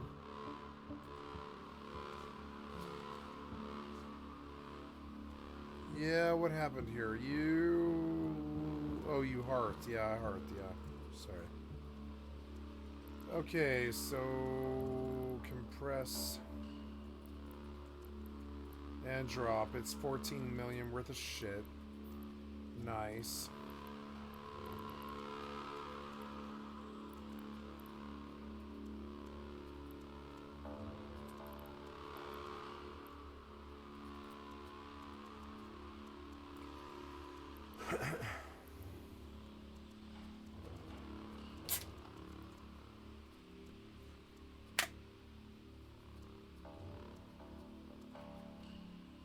Syria. So with all this, you have people saying, at the very least, you could blame Iran, considering they arm, fund, and directly train these groups. And that's just if they're doing these things without Iran's blessing. But you have Iran claiming that these groups are acting independently and they shouldn't be held responsible for their attacks. Which is also why actually attacking Iranian soil would be seen as a dramatic escalation. Right? Unlike the Houthis and Hezbollah, Iran actually has the weapons that could effectively fight back. And I say that while also noting that there is no doubt that the US would crush Iran militarily. But there should be no illusion that it would be some sort of cakewalk or without serious casualties. But long story short, this is not an easy situation to figure out. Because as much as it could be joked about that anytime anyone fucks with the United States, we can say like, oh, you're gonna find out why we don't have universal health care. Every option being discussed involves the actual real world deaths of other people, civilians, the men and women who served in the armed forces. It just becomes a question of which consequences we'll see from each decision. And then finally today, let's talk about your comments on the last show. Starting with the Taylor Swift stalking situation, just disturbing people. Althea Ali saying after 30 times and 3 arrests, that stalker needs to be locked up because he's clearly not learning his lesson. And JJ Scrota saying, I think it's insane how minimal stalking charges are. Makes you wonder why the people at the top don't want that changed. And with this, Marina adding, being stalked is so traumatic. Even if you live where there are laws against stalking, the police in my experience don't want to enforce those laws. The amount of times I was told he just likes you. Let us know if he actually does something to hurt you. I don't know what you expect us to do. It's been over a decade and I still check my back seat under my car, always vigilant about situational awareness. I can't relax when I'm out and about. It terrorizes you and changes who you are as a person. Absolutely. I fucking hate it!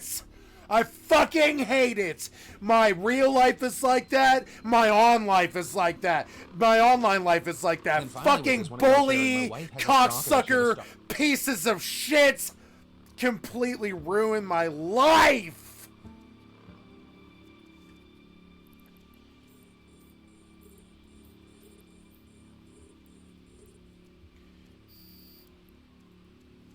Over 8 years and he still contacts her, threatens her, etc. Yeah, like, oh, I'm fixated. I gotta attack you. I gotta stalk you all the time. Nah, you're just pieces of shit. Too scared to live your own fucking lives. We all know what your fucking malfunction is. We're not stupid. You're pieces of shit too scared to live your own lives.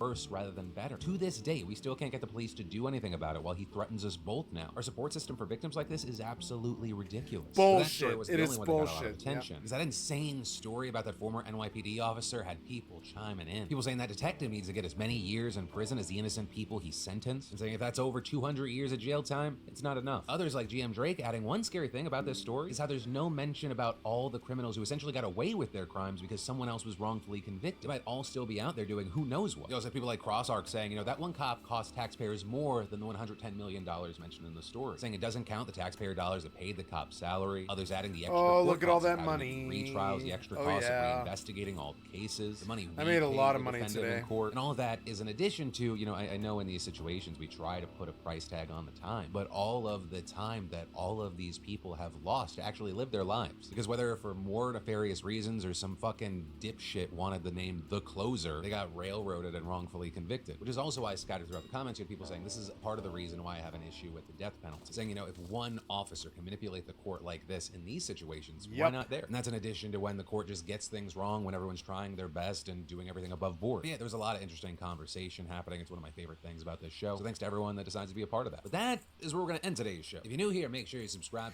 It was super fucking good. Yep, this is probably his best show he's ever done. And it's like, because it's today. Today is the best show he's ever done, because today is the life that he's living.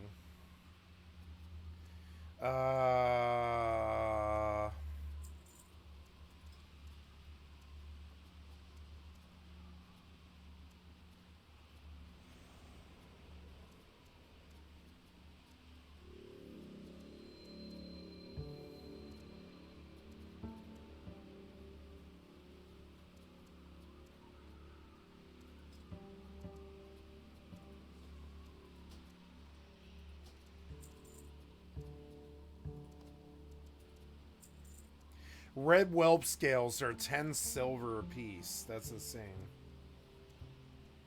Well, we got it. So, what else? I guess while I'm here, I'll buy... oh, I'm buying lesser monopots. I forgot. Lesser monopots.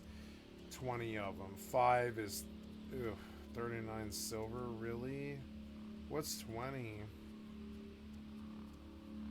Oh, God. 5 is 49 silver? Really? 20 times 8 will be 1 gold 60. I don't have it, so I'm just going to turn in. I'm not going to spend a gold 60 on lesser monopots. Well met.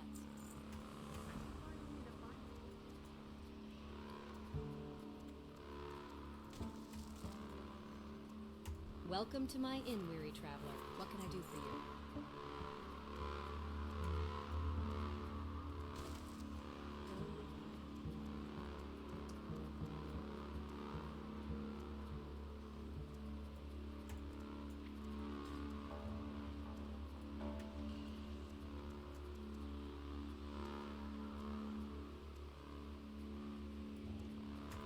Welcome to the Bank of Stormwind. We offer financial accounts and safety deposit boxes for valuable items. Do you already have an account with us, ma'am? No one's ever stolen anything out of here. Not in the whole history of the whole history.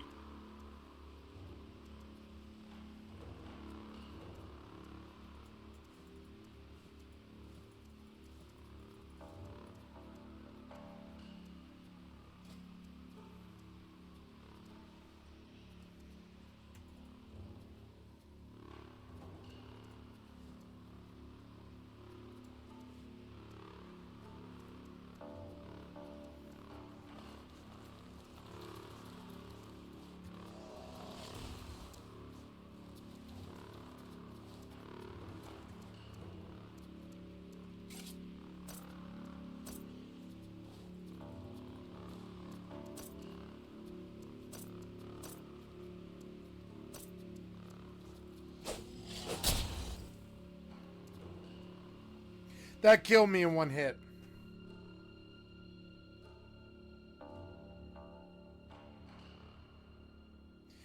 This game's good, but it's got so much wrong with it that... Oh my god, did you at least leave me my stuff? I've got my sword, but not anything else. Where the fuck am I? Oh wow, I'm back in Sierra. That's insane. Well, it's fun. I'm glad I bought this game. I'm glad that I don't have to play it, you know? Okay, so here's me, Kevin, with fucking insane leaks government COVID documents. I'm gonna link this to my stepfather. I'm about to show you some documents.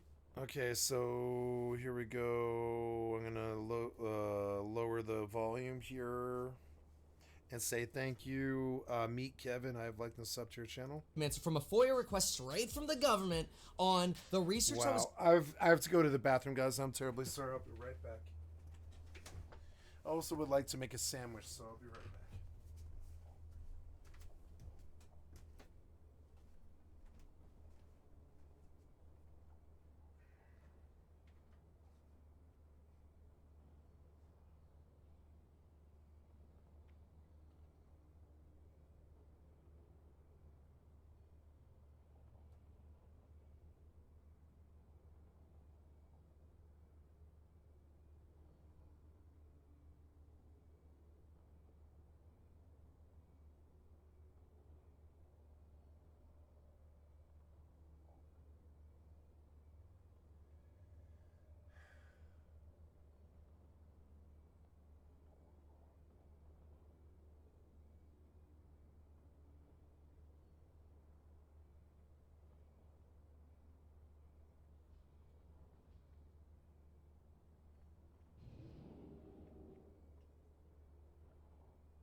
in 2018 on coronaviruses and what they were trying to do with bats using $40 million. I'll give you a quick preview first, and then I'll show you the documents, and you can make your own conclusion, but I have to say, this is some crazy freaking stuff on COVID. What if I told you that some virologists and researchers thought, hey, maybe the US will go deploy in forests and caves around China one day in war, and we need to protect those scientists from bats, so what we're gonna do is we're gonna set up bat vaccine spraying machines that'll squirt vaccine molecules into the air and protect bats from having coronaviruses, because some little bits of naturally occurring coronaviruses, which, keep in mind the common cold is also a coronavirus, happen to spill over to a human population. And in order to study this, we need at least $40 million to get started on doing this, and we're going to work with Wuhan on doing it, and we're going to use less strict biosafety standards because it'll be cheaper. Yeah, that would sound wild, right? Let's just look at some of these FOIA requested documents and see if that...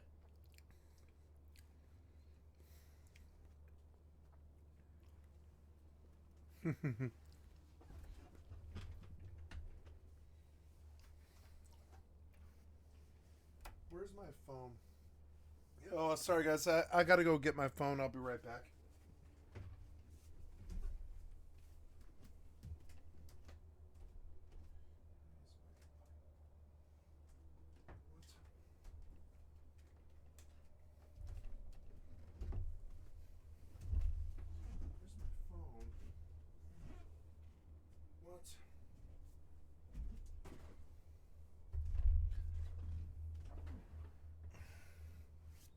Where's my phone? What?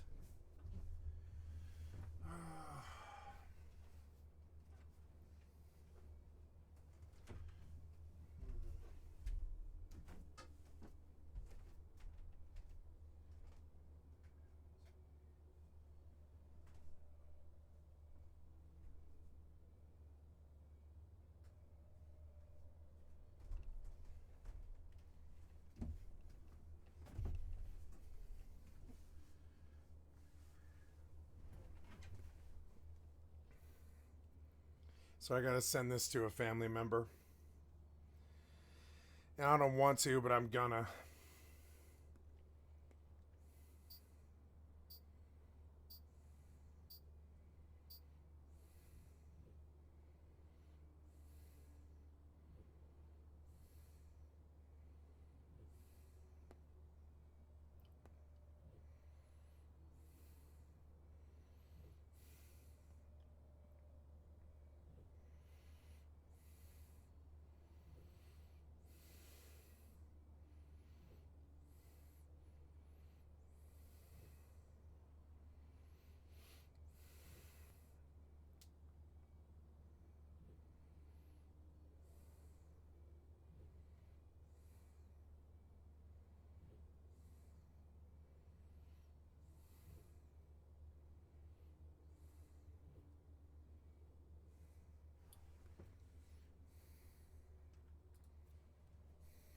Preview has any semblance in at least what some of these FOIA requested documents are suggesting.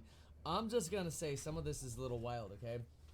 Deploy automated technology or delivery technology that we will develop in caves that harbor bats carrying these viruses. Yes, that is part of the scope of the project, because after all, do we have technology like this today, and does it work?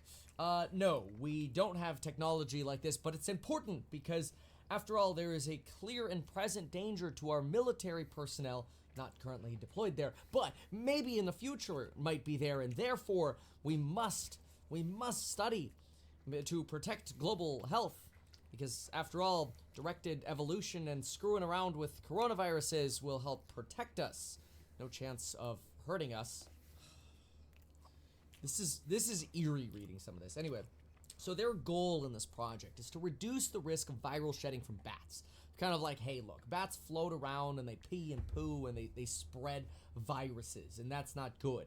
And there's evidence that if you look at the surrounding populations of people who live near these bat caves in China, of the people that we sampled, we could see some people have COVID antibodies in their system.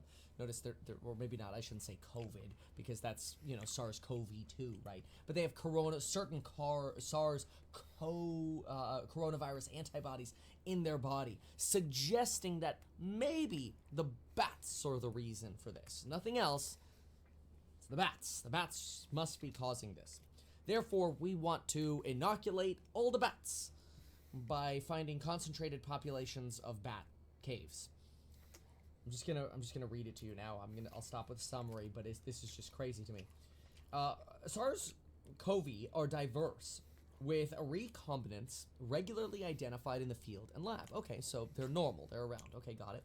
Furthermore, we have identified SARS-like strains in a single cave in Yunnan that harbor every gene found in the human SARS coronavirus strains detected during the 2002 to 2003 epidemic. Within this bat population, an ideal evolutionary soup exists that could produce new human strains by high-frequency RNA recombination.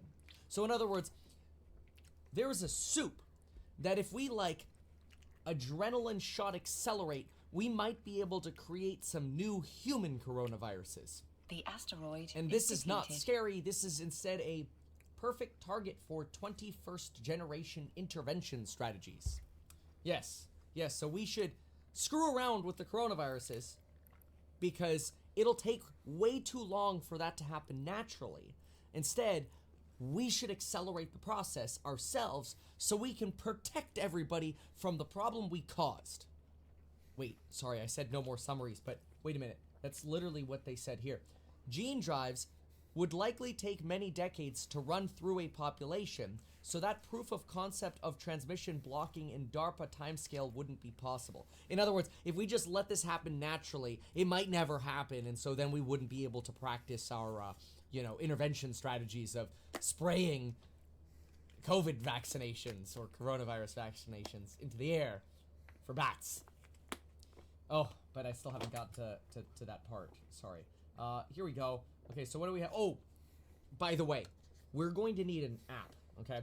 So we're going to need to produce an app, a prototype app, for the, quote, warfighter. So, like, if you're a Navy SEAL or whatever, and you're going to deploy to China, you're going to make sure you download on the Google, on the Android or Apple App Store, the High-Risk Bats Near Me app.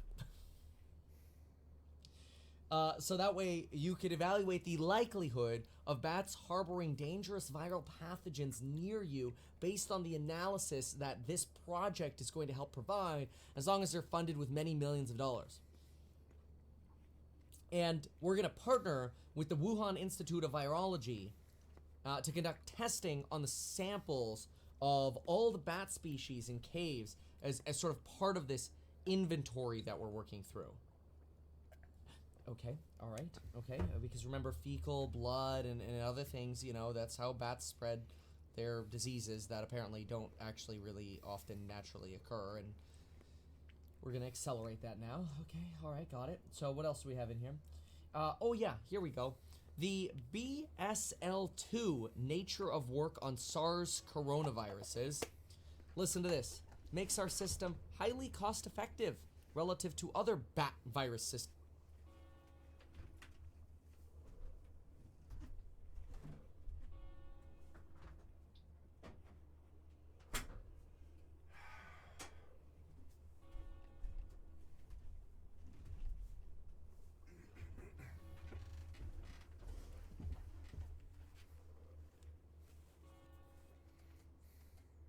Okay, so to understand this, you need to know what BSL levels are. So I think the easiest thing to do here is just show you what these are. We could just literally Google this really quickly here. By the way, if after reading this you're like disgusted and you need life insurance, just quickly go to metkevin.com/life. They're a paid partner of the channel, and then you can get yourself life insurance really quickly. But anyway, BSL level 1, controlled access, hand washing stations, got it, okay? Then we go to level 2, which is hand washing, physical containment devices. Like, this is what you're going to look like in BSL-2, okay? Basically, you got yourself some gloves on here. Okay, cool. Oh, yeah, and then you've got the little ventilated hood over here. Got it. BSL level 3, you need to be airtight, so you're gonna have a little hoodie on here when you're working in this little containment chamber. And then number 4, you're gonna go all like crazy mode here. Okay. So as you can see, it is way more cost effective not to use this or this. Instead, we'll just go with this. Because it's just coronavirus after all, and quite frankly, our system is highly cost effective relative to other bat systems. This is... okay.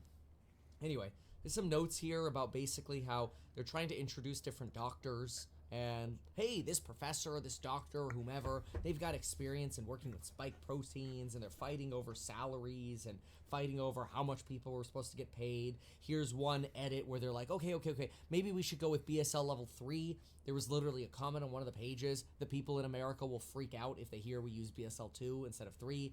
The reality is they should have probably been at 4 anyway all along. But remember, cost, my friends. Gotta make that app. Here is a picture of their sort of model of the concept, and the part that I hadn't shown you yet is this part right here. All right, boys, the system's set up. Push the button. Deploy the vax. This is scary. This is scary. They even go in at here as far as saying that in their work in China, they've shown that the spillover into local populations is frequent from coronaviruses spilling over to people and people having antibodies. Notice how they don't talk about people dropping dead from that spillover. This could literally be like, oh no, they got a cold. Okay. Then, yeah, they're going to make the mobile application, and here you go. Okay, this is the fancy way to describe it. We are going to inoculate the bats with immune modulators to upregulate innate immune response and downregulate viral replication, transiently reducing the risk of viral shedding and spillover. Again, using a machine to just blow into the air the vaccine. And for this, we're going to need $40 million over 3.5 years. And, you know, this is probably somewhere around $14.8 million per team that we can get.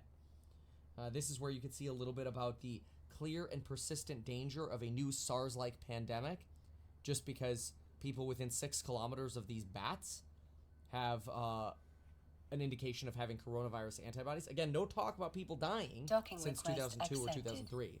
Just talk that, oh no, these bats have coronaviruses. It's going to take decades for them to replicate something on their own. Let's accelerate how quickly they can actually develop something on their own. And then we can inoculate them. There are literally debates here about restricting salaries and negotiating different amounts, like certain budgets. I mean, this is a 1,400-page document. I'll link it at ehack.com, so just go to ehack.com. You'll see it there. But this is pretty wild, because you could go through all these 1,400 pages, and it's just crazy. I mean, they even go as far as this. Like, here's one agency person from the USGS who writes, I would probably have to put a subcontract out for bid. And this is basically a way of saying, like, hey, we got your bid, but, you know, this is a large number, so we're going to have other companies bid on it, you know, to make sure we're getting a good deal. But, quote, this is their quote, I suppose we can worry about all that and shift the budget around if we get funding. Bro, this is literally, like, is this what our government does? This is embarrassing. It's like debating over animal care and rabies protection, and I get it. We want rabies protection and rabies care and all these things, and somebody's got to pay for the bats. See, we need up to 60 bats for 120 days at $12,600, and all these things are outlined in that link. It's pretty wild. But look at this. Here's that. In collaboration with Dr. Jerome Unidad of Palo Alto Research Center, we will explore the use of an innovative aerosol technology that could be used in cave settings in the form of a field deployable spray device triggered by timers and movement detectors at critical cave entry points. Bro, this is crazy. This is by far one of the most bizarre document sets I think I have read on COVID. Here's another one about bat experiments are quite costly, because they require us trapping them and hand feeding them on a daily basis. Oh also, my full personal God. protective equipment, because they potentially carry rabies. The person literally asking for money on this project literally goes as far as saying, "We had an outbreak in our facility last year." Oh my God. You can't make this crap up. Okay, so where is this from? Because this is wild. I want to be clear. I got this from a FOIA request that a particular scientist had written a blog piece about. I will link that down below. It's through the website US Right to Know, Pursuing Truth and Transparency for Public Health, blah, blah, blah, blah. And Emily Kopp did a piece on this. She links the actual FOIA documents. I didn't read much of her piece because I just wanted to go to the documents, so I mostly just read the documents. That was, and this is me, like, I didn't read every single word of the 1,400 pages, and these are the words that I found, and I'm like, what the hell is going on out there? This is crazy. So anyway, paid promotion, get yourself life insurance in as little as 5 minutes. Learn about building wealth at meetkevin.com. I've got courses that can help you become a multimillionaire in real estate, build your wealth the real way. And I'll keep sharing perspective here. If you want that for free, subscribe. Thanks so much, and stay away from the bats or the virologist. I'm not sure which one's worse. Why not advertise these things that you told us here? I feel like nobody else knows about this. We'll try a little advertising and see how it goes. Congratulations, man. You have done so much. People love you. People look up to you. Kevin Paffrath there, financial analyst and YouTuber. Meet Kevin. Always great to get your take. Even though I'm a licensed...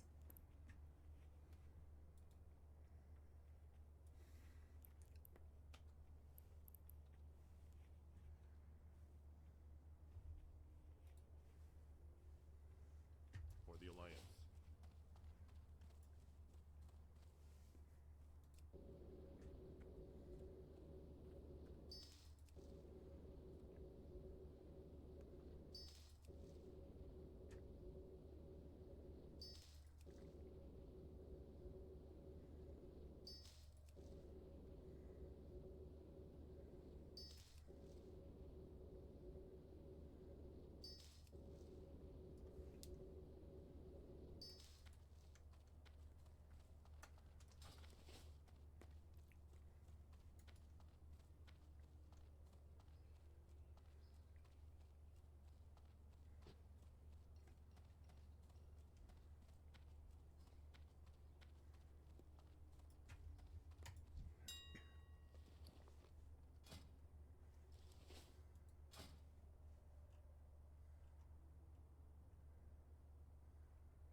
Thank you, Wavy Webster, for the excellent content for my stream. I'd like to sub to your channel. Is extremely unethical and controversial for a variety of reasons, but the conversation around it online is very much lighthearted and comical, to say the least. I mean, everyone has at least one friend who's claimed to have been catfished before, you know, showing up to a date expecting to meet a hot girl or guy they've been chatting up for the last couple of weeks, only to find the pictures don't necessarily match up to what showed up to the date.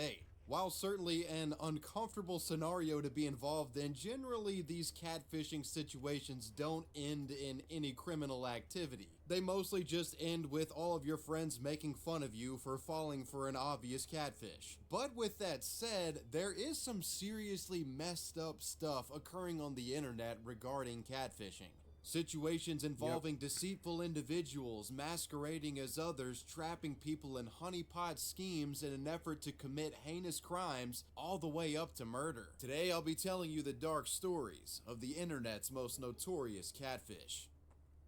Today's video is sponsored by Factor. Factor makes meeting your daily nutritional goals easy, shipping fresh, never frozen, dietitian-approved gourmet meals right to your front door. If you find yourself too busy to cook, Factor cuts out the trip to the grocery store and brings delicious food right to your table almost instantly. All you gotta do is heat these bad boys up and you've got a succulent spread in about 2 minutes flat. One of my personal favorites from Factor right now is the pork tenderloin, cheesy cabbage, and green bean tray. Now when it comes to a hearty meal in a couple of minutes, you really can't beat this. The pork is tender and savory, and the cheesy cabbage is a killer side dish with this. A scrumptious meal that requires you cleaning no dishes after it's enjoyed. And for those of you out there with a New Year's resolution or weight loss goal, Factor has something for you. Meals like the roasted veggie and pesto tortellini with green beans. This calorie smart meal is packed with flavor and at only 410 calories per tray. Factor has a vast selection of meals, making it easy for you to personalize your trays based off your macronutrient needs. If you're slimming down, hit the Calorie Smart, and they even got some trays for you out there that are trying to bulk up this year. So with all that said, you guys can go to factor75.com or click the link below in the description and use code WAVY50 at checkout to get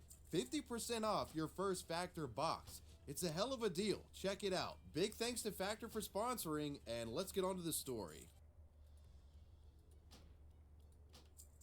Catfishing generally results in nothing more than heartbreak and some confusion. However, on rare occasions, it can result in death. Sadly, the story that I'm detailing now involves such a scenario. No. It's a story showcasing a deceptive catfishing scam that manipulated a 74-year-old Tennessee schoolteacher, a scheme that results in the untimely death of this poor man.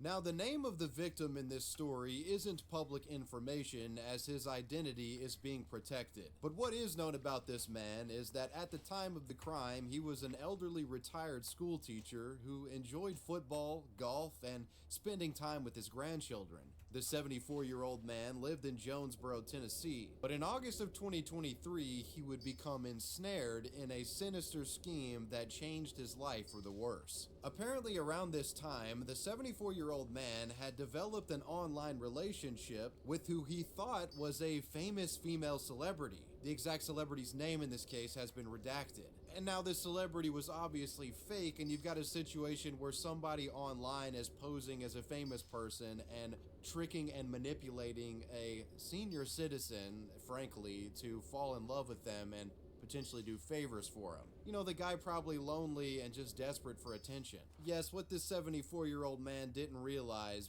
is that he was being swindled and manipulated by two individuals, a 34-year-old man named Chinagoram Omniware and a 27-year-old woman named Salma Abdal Karim, both hailing from New Jersey. In all reality, these two individuals were nefarious scammers looking to manipulate an old man who didn't know how to navigate the online world. Curiously, the 34-year-old man involved in this scheme was a recently minted member 45. of the Army National Guard, who was designated to a 16. finance unit as a specialist. Their 74-year-old 10. victim would unknowingly send the pair an enormous amount 22. of money as they performed the ruse of being a prominent female I celebrity. did pretty well. They developed a rapport with the retired teacher. and engaged in intimate back and forth conversations through emails. Photography would be exchanged as well, with the teacher reportedly sending photos, and I'm sure the scammers, would just take random images from the internet and send this guy. So just as this 74-year-old man thinks that he's about to get in a relationship with a famous celebrity, that's when the scammers really turn up the heat and start fucking with them severely.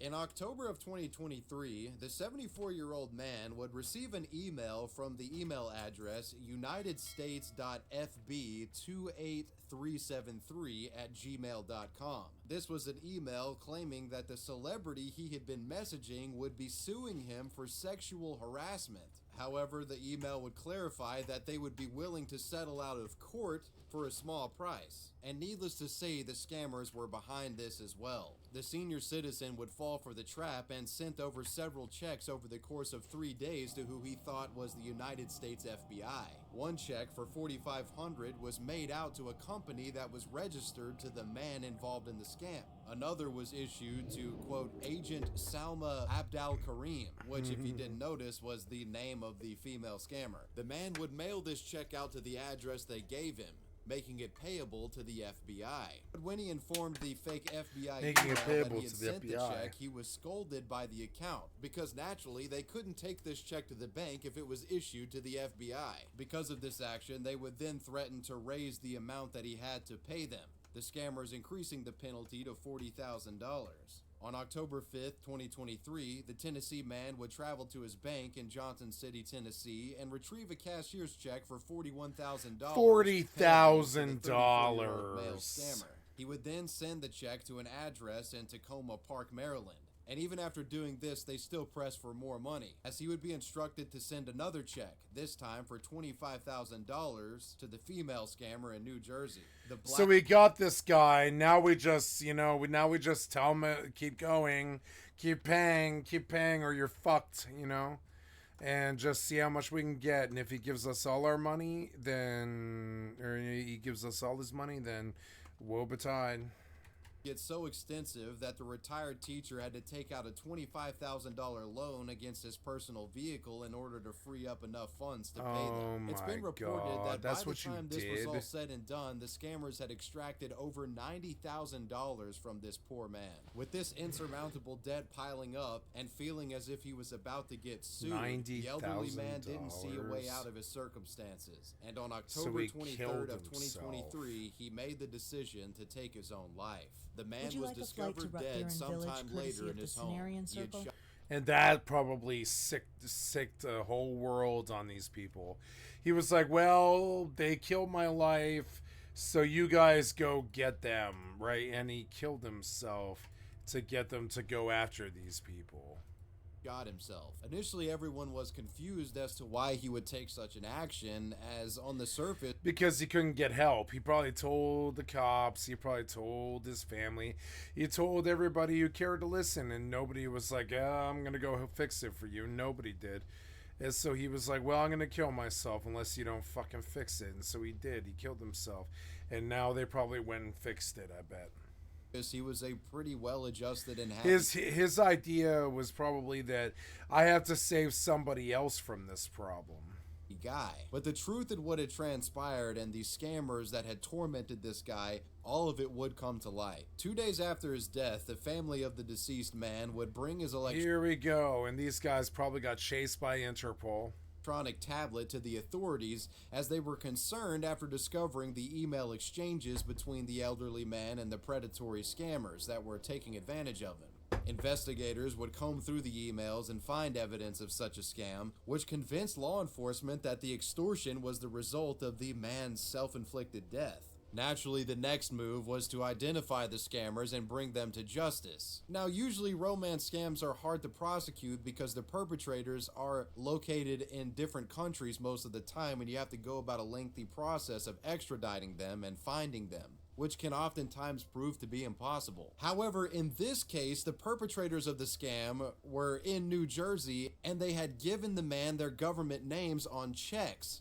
So they knew exactly who did it. There was no sophistication in this scam. It was straightforward, and the two had left a paper trail right to their front doorstep. On October 26th of 2023, investigators would subpoena the Navy Federal Union in Colt Neck, New Jersey, where Salma Abdulkareem had negotiated the check earlier in the month. On November 1st, 2023, the subpoena would return with the names of the scammers and their address in New Jersey. Investigators would then get their hands on some video footage and were able to identify the scamming pair depositing the checks at an ATM. This would lead to a search warrant being executed on November 9th of 2023 at the Piscataway address, where they would discover an envelope from the deceased. You cashed the $40,000 check at an ATM?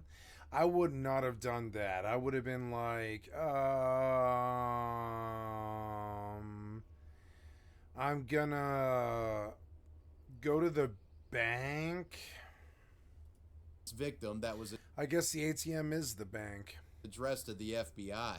The two scammers were taken in for an Never interview, mind. in which they admitted that it was them in the footage depositing the checks, but each gave conflicting stories on what the checks were for. The woman claimed to have been receiving checks so that she could help Nigerians buy cars in the United States, while the man claimed they had been getting money from Nigeria for a friend that he had met in the army. Both of them were promptly arrested due to the enormous amount of evidence against them and extradited to Tennessee. Anwamer and Abdulkareem are each charged with the following: 3 counts of extortion, 3 counts of financial exploitation of an elderly/vulnerable person, 2 counts of theft over $60,000, and 2 counts of criminal impersonation. A $500,000 bond was placed on both suspects. The trial regarding these two isn't complete at this moment. We'll just have to see what happens with these two. But regardless, that was the story of the elderly man who got catfished.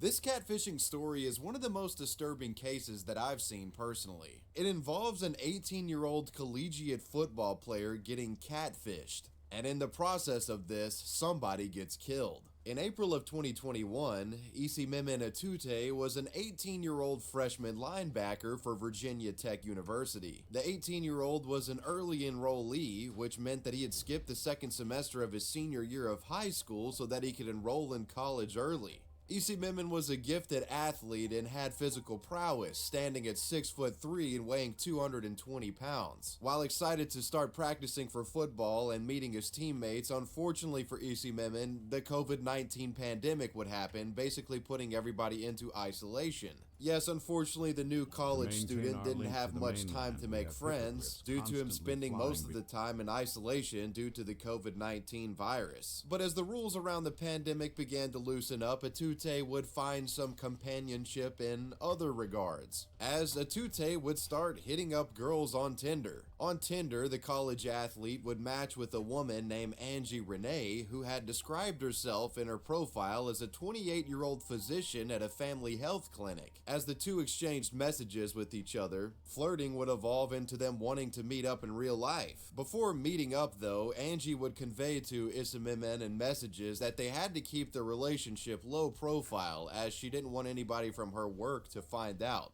apparently explaining that it would be unprofessional for whatever reason. At the time, Isimeme didn't question her explanation, but he was a bit nervous as he had never met up with somebody from a dating app before. The 18-year-old would ask her if he could bring a friend along with him when they met. And according to reports, this Angie account replied saying yes, that was fine, and not only that, said that they would have sex with both Isimeme and the friend. So Isimeme and his teammate Deshaun Elder rode scooters to meet up with Angie at her apartment above the Hokie Mart in Blacksburg, Virginia. The two entered the complex through an alleyway and went up a flight of stairs and down a long hallway towards Angie's apartment. And that's when that's when two dudes with guns stick out, like step out, and they're like, "Give us everything you've got." Already had propped open for them.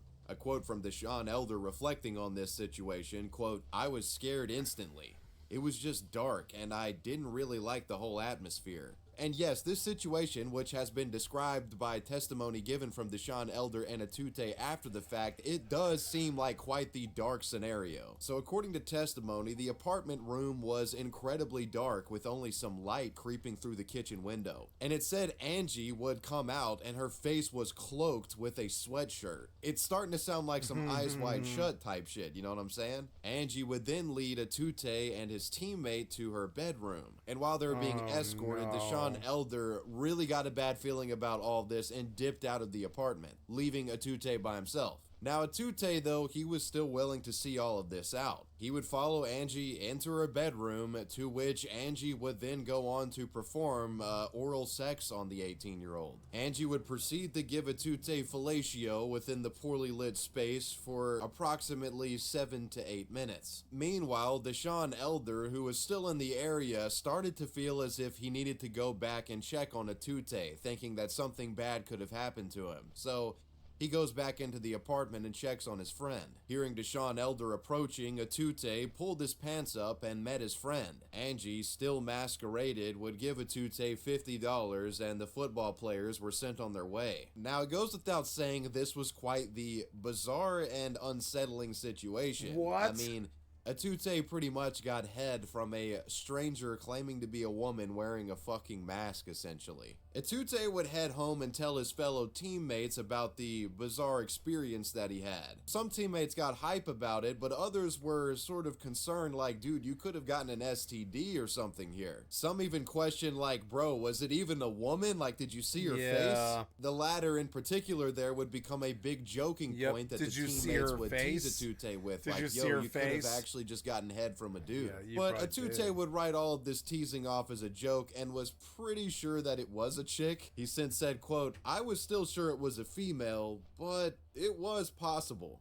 Now things start to get creepier as Angie would continue to text Atute after the fact. Angie would continuously text Atute, wanting him to return, but the football player, creeped out by the initial encounter, would eventually block her number. However, Atute would then begin to receive texts from other cell phone numbers, which were claiming to be Angie. He did his best to block these as well, and as the semester drew to a close and classes ended, Atute would go back home to Virginia Beach, though the encounter with Angie was still weighing heavy on his mind. Around this time, it said that Atute would confide in a friend, detailing how this situation had deeply disturbed him. And as more time passed, he began to take the jokes that his friends were making to heart and actually felt that he may have been catfished or sexually, manipulated by a man. The friend that he confided this in told Atute that he should try to seek out Angie again so he could confirm for himself if this was the case. And eventually, the football player would decide to make this his mission. When Atute returned back to campus for school, he would discover that one of his teammates had matched up with Angie. And the messaging style of this Angie account followed a similar formula to how Atute had interacted with the woman. And believe it or not, this teammate would actually go to Angie's house just like Atute did, but things were a bit different this time. While the room was dark and Angie was masked up like Atute's experience, what this student did was ask the woman a bunch of questions, even at one point asking to see her face, but Angie would refuse. This teammate felt extremely sketched out and decided to leave before anything else happened.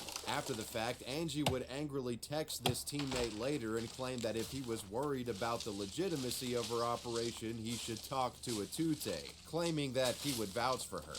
After learning that another teammate had experienced Angie, Atute would talk to this individual and ask if they thought that Angie could have been a man. And it's been reported that the teammate entertained the idea and said it was possible. Following this, Angie would text Atute again from some random number, asking him to put in a good word for the teammate that got scared away.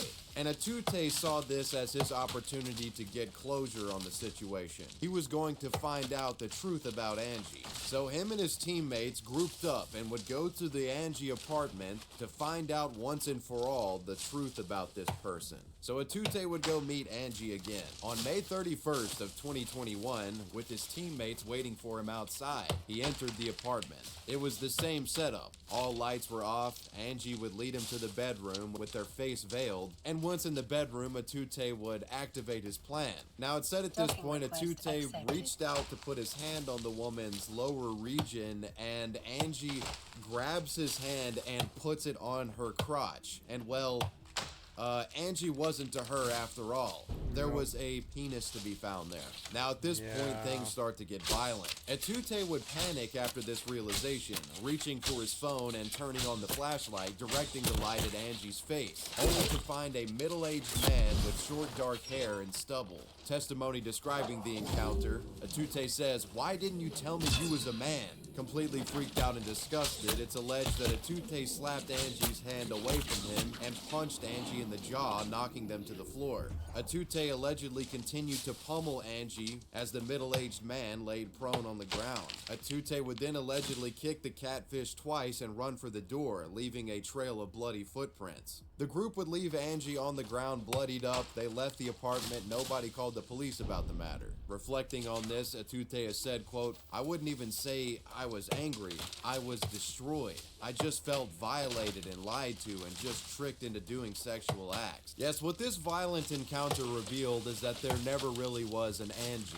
In fact, Angie was actually 40-year-old Jerry Smith. And Jerry Smith, well, this man was killed during Etute's last visit. On June 1st, 2021, Jerry's dead body would be found by his brother and nephew. When police would arrive at the site of the killing, it said that the body of Smith was barely recognizable. Multiple teeth had been knocked out and Jerry had injuries to his eyes and lips. A medical examiner explained that his death was related to inhalation of blood, and although they couldn't determine when he actually died, they said it was possible that he laid there hours before breathing his last breath. It was discovered that Jerry Smith had multiple accounts on social media, including Tinder, Facebook, Twitter, etc., in which he would catfish straight men as a 28-year-old woman. The photos that Jerry used to catfish his victims were that of a former college student that he had never met before. Smith also had something of a reputation with law enforcement over the years, as he had been arrested for a plethora of crimes, including fraud, sexual battery, and had been accused of harassment and assault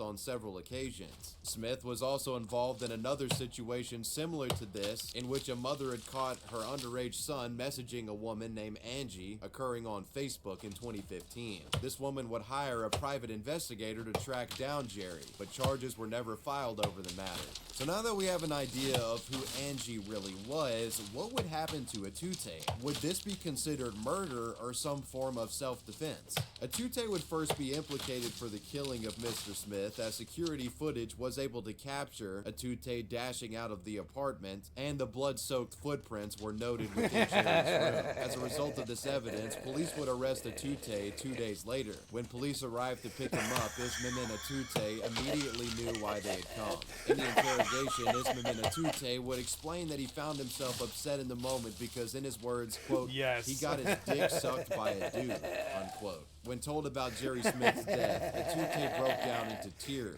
and would later say in the interview that he saw his future disintegrating in front of him. After the interrogation, police would perform a more thorough search of Jerry Smith's apartment. And during this search, they would find a knife under his mattress on the left side of the bed where he would instruct Etute to perform sexual acts. The discovery of this knife would become a key element in Etute's defense in the coming trial. Ismail Etute was being charged with second-degree murder, which carried a maximum prison sentence of 40 years. And on the surface, it does kind of look like there would be an easy time for prosecutors to convict Etute for killing this guy. But as more time passed, evidence would come forward showcasing the true monster that Jerry Smith actually was. As Etute was awaiting trial, alleged victims would reach out to authorities regarding their own personal previous interactions with Jerry Smith, and how they'd receive random messages from Angie Renee on Facebook. Many of them claimed that they were invited to the apartment just above the Hokey Mart like Etute was. Some of them falling for the same sexual traps. These victims of Jerry Smith would reach out to Etute's defense team with their own story, which would help their case tremendously. You guys are as they were beginning to paint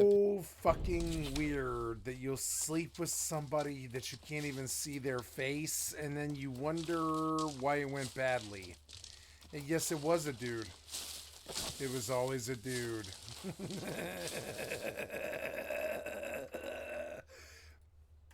who Jerry Smith really yes, was. It was a dude. Habitual predator catfish who had been sexually assaulting men for decades. Almost a year to the day of Jerry Smith's death is when the trial began in Montgomery County Courthouse in Christiansburg, Virginia. Atutte's defense adamantly proclaimed that he was lured into the apartment by a predator and was being preyed on by Jerry Smith. They also showed evidence that Smith had a reputation of preying on young black men to feed sexual desires. The prosecution, however, would focus on the facts of the incident itself. They would look at the autopsy, which showed that almost every bone in Jerry Smith's face had been broken and that he had died from blunt force trauma. The prosecution says there's a lot to unpack in this case, and Mr. Attutte had every right to be angry at the situation, but Paul Jerry Smith did not deserve to die. Now, the defense would take an interesting angle in defending their client. They would reveal that before Attutte entered the apartment to meet Angie for the second time, he was told to be careful by one of his roommates and to be weary of any weapons like a gun that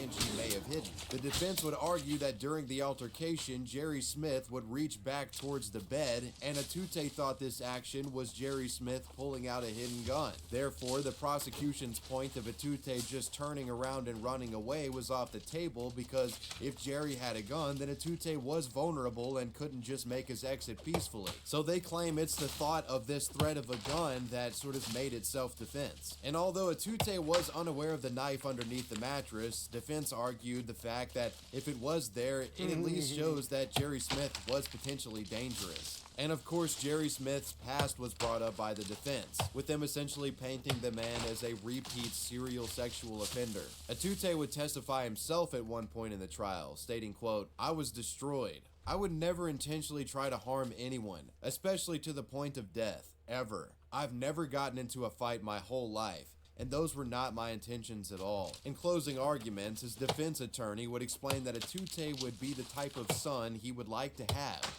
and this would cause the attorney to break out into tears when discussing this. The prosecutors would urge the jury to ignore the theatrics and focus on the facts of the case, they said, urging them to consider at the very least voluntary manslaughter. The jury would deliberate only 3 hours before reaching a verdict, and Attutte was found not guilty. Attutte's family and friends celebrated within the courtroom as this was announced, and Attutte dropped to his knees in relief. So yeah, it appears that the jury believed that Jerry Smith was indeed a serial sexual assaulter, a dangerous man that could have potentially killed Attutte, and Attutte fighting back was justified. And it seems as if they believe Attutte didn't even intentionally try to kill this guy. Now, this was quite a high-profile trial, and Attutte was reached out to by many media outlets in the wake of the decision. This is what he has to say about Jerry Smith. "The only thing that I could take from it is just at least they're not going to be able to do this to anyone else. If, let's say, I was even locked up right now, I'd just be thinking, at least he's not doing this to more people and just messing up people's lives."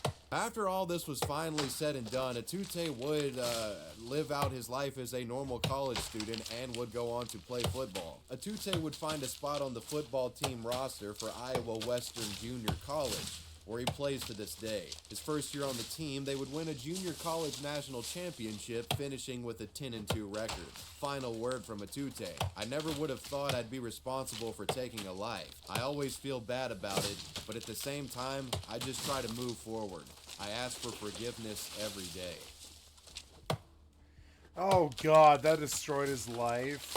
Of course it did. Most catfishing is done by masquerading as someone else physically or being disingenuous. Yeah, gee, you think? Like, this seems to be like this, like, new territory for all these dudes. I came up in, like, Phantasy Star, Diablo 2, Second Life, World of Warcraft era, where, like, pretty much if the girl couldn't meet you in real life, it was a dude. If the girl met you in real life and it was a girl, it was a girl, you know? But mainly, if you couldn't meet her in real life, assume it's a dude, you know? If you can't meet them in real life, and I've met some gamer girls and fucked some gamer girls in my life. Definitely have fucked some gamer girls in my life. Definitely. Some beautiful, beautiful, beautiful gamer girls, you know what I'm saying? But, like, trust me, you definitely need to make sure that before you ever touch them, that they'll meet you in real life or whatever. You know, modified photos. But there also exists a different genre of catfishing where you're not necessarily misrepresenting how you look, you're just misrepresenting literally everything else about you. You know, marital status, what you do for a living, interests, who the fuck you are. There's some out there that pretend to be single bachelors frolicking around on these dating apps while they have a wife and kid at home. Dating and seducing countless women at a time, with these girls, you know, perhaps thinking they're some sort of rock star or model when they're actually like a fucking plumber that has 5 kids at home. And that's not to say there isn't anything glamorous about being a plumber. Trade jobs are the shit. Some of you out there might think it's a bit humorous that there are folks out there on dating apps basically making up entire fake life stories about themselves to get sex and, you know, romantic partnership. But what you gotta know is that this can actually be illegal. I mean, it is essentially a form of fraud, right? Which brings us to the story of Yosef Haraiser, a man who was once a well-respected rabbi, but now his reputation and his freedom is in complete jeopardy after he catfished a bunch of women. We got catfishing rabbis out here, boys. 35-year-old Yosef Mordecai Haraiser is a married rabbi from Israel and a father of 2 children. Yosef was originally from New York City, but moved to Israel around 2013 after he began teaching at an Orthodox Jewish school for foreign students. If you would have spoke to Yosef around this time, he would have claimed to have been happily married. But in all reality, this very likely wasn't the case, as he was reportedly engaging in quite a bit of infidelity using catfishing tactics. Yes, behind the scenes,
the rabbi get-up would come off, and Yosef has been described as a secular dating app Romeo of sorts. It's been reported that Yosef would go online to find single women and would use aliases such as Jake Westman and Jake Segal to interact with females on dating apps like Tinder and Bumble. He allegedly came up with an entirely fake alias and alter ego and claimed that he worked as a dog trainer.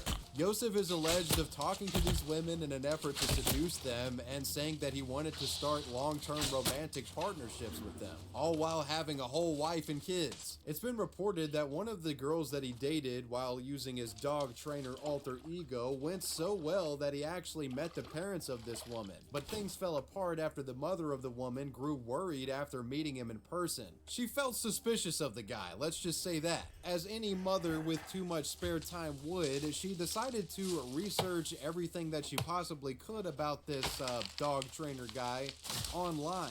And well, she was having trouble finding information about him. When searching up the man's fictitious name, she couldn't find anything about him or his occupation, and the Jewish community apparently had no idea who he was. These concerns would be passed to the woman that he was dating, and she would confront Yosef about it. When Yosef was confronted about this, he had a panic attack and would proceed to break up with her. According to the Daily Mail, after this incident, Yosef would continue on with his Casanova-like bachelor lifestyle. His tactics got so degenerate that it's been reported by the Jerusalem Jerusalem Post that Yosef had an extramarital relationship with one woman for close to 7 years. 7 years she unknowingly dated a guy that had a whole fucking wife and kids. In a situation that could be compared to a mediocre sitcom bit from the 1990s, Yosef's whole bachelor catfishing scheme was busted when some of the women that he was secretly dating found out about each other, which resulted in the whole scheme blowing up in his face.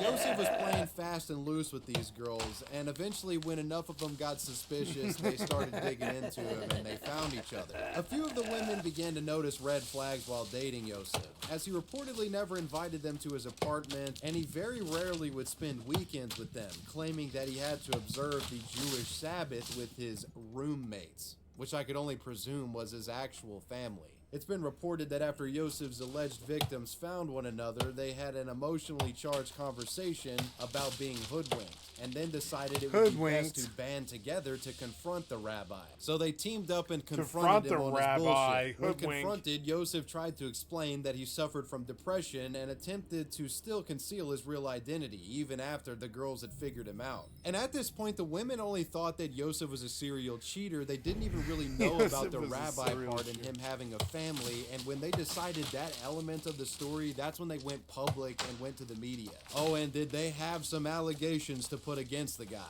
The women would go on to make a joint statement publicly accusing Yosef of committing rape, given that all of these women allegedly had consensual sex with him under false pretense, due to Yosef allegedly using a plethora of false identities. Within the legal definition in Israel, this could be considered a criminal offense and is defined as actual rape. Altogether, 7 women came forward. Yosef would be arrested on suspicion of rape through fraud in August of 2023. In the wake of his arrest, authorities would release the alleged catfish's profile pictures from dating apps so other potential victims could possibly come forward. This strategy would prove useful as more than a dozen women have come forward after Yosef's arrest. It was also announced that Yosef had been terminated from his position as a rabbi at the school. After being arrested, Yosef's lawyers would fire back, claiming that while his actions were unethical, they weren't technically illegal, at least they claim. Quote, all social media networks, especially dating apps, are full of lies. Every adult knows this, so anyone claiming these were serious relationships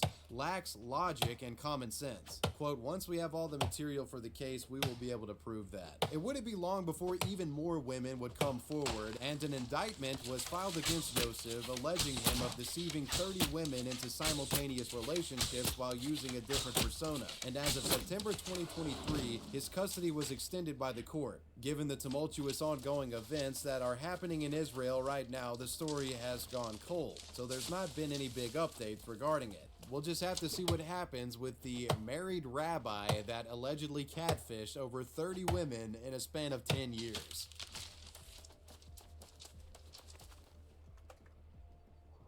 What you may or may not be surprised to find is that some of the catfish that were on the popular MTV show Catfish, you know, the show that basically popularized and created this term, they turned out to be criminals after being featured on the show. Those of you who watched cable television back in the 2010s certainly remember Catfish. It was the show created by Nev Schulman and was based on his 2010 documentary, Catfish. During the successful series, there were quite a few episodes that raised eyebrows across the country. One in particular that we'll be looking at was an episode in season 3, where one catfisher would be exposed as a complete fraud. It's the case of Kid Cole, a catfish who masqueraded as someone who worked in the music industry, only to later get thrown in jail for making bizarre terroristic threats. The episode that introduced Kid Cole to the world was aired on May 28th of 2014.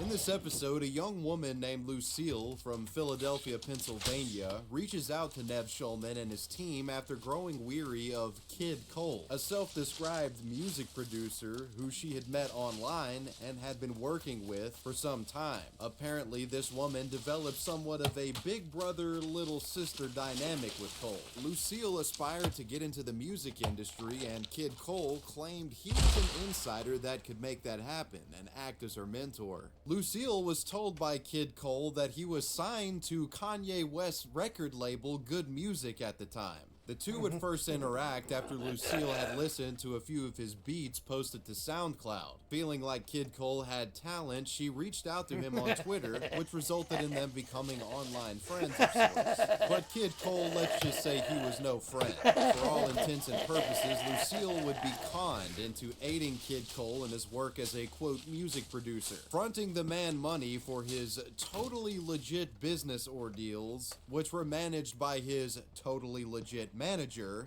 a man named Miguel. Lucille would even go as far as booking shows for Kid Cole, but eventually the nature of his deceptive scheme would come forward. Soon, Lucille would be sent a large amount of invoices from businesses that had exchanged services with Kid Cole, which included security services and a driver. Altogether, she was being billed over $23,000. Afterwards, it would be found out that this Kid Cole person was running an elaborate scam and using Lucille as his proxy. The contracts issued out to workers were completely fake with no contact information whatsoever, and Lucille was left to weather the storm while the business manager Miguel had gone completely dark online. Lucille was also subject to much trauma dumping and manipulation from Kid Cole. Anytime that she, felt uncomfortable about handing over money, the guy would basically throw tantrums, she would feel bad for him, and continue the vicious cycle. During their research, the hosts of Catfish would find that a lot of Kid Cole's beats weren't actually attributed to him, and he was just ripping them off from other musicians. He wasn't talented at all, he was just a thief, basically. The Kid Cole deception would all come crumbling down after the Catfish crew discovered that both the phone numbers belonging to Kid Cole and his supposed manager Miguel were registered to an individual named Stone Cold Jerez, real name Jerez Coleman. Kid Cole and Miguel were the same person. And to top it all off, while searching the name Jerez Coleman online, they apparently discovered that other individuals had fallen victim to his scams, as there was a Facebook page warning individuals about Kid Cole and Jerez. Kid Cole wasn't a real musician. He wasn't particularly talented, and he certainly wasn't signed to Kanye's record label. He was a fraud and had been exposed. After being caught, Kid Cole would completely admit to his actions. Now, Catfish is a reality show. Certainly some elements of this story were played up, and despite participating in some pretty sketchy activity, Kid Cole was never actually sent to jail or given any sort of charges. But sometime after the show had concluded, Jerez, or Kid Cole, would get locked up for a different crime entirely, one that you're likely not expecting. In December of 2014, 6 months after his episode of Catfish had aired, the fraudulent aspiring music producer would allegedly make terroristic phone calls all throughout the Washington, D.C. area. We're talking about calls made to metro stations, bus stations, train stations, pretty much any sort of facility dealing with public transit. Jerez, or Kid Cole, would be caught and arrested and would admit to everything, which included Coleman placing an estimated 12 phone calls, and he also reportedly called 911 over 300 times during this stint. Some calls included Cole announcing his intentions to take a bus hostage for a $15 million ransom. He even called in to falsely report that President Barack Obama was in danger. Other news sources report that he actually made threats to assassinate the president at some point. Almost every call that he would make elicited a police response and a disruption in civil services. Jerez Coleman would eventually plead guilty in federal court to his charges, which included making threats that involved explosive materials. And in May of 2015, 1 year after his episode had aired, Jerez Coleman would be sentenced to serve 21 months in prison for his crimes. And Jerez's degeneracy wouldn't end with prison. In 2022, Jerez Coleman was reportedly arrested for theft between $25,000 and $100,000, as well as 2 counts of identity theft and failure to appear for a pretrial hearing. I'm unable to ascertain what has become of this case, but that's where we're at with the story of Kid Cole, one of Catfish's most infamous stars.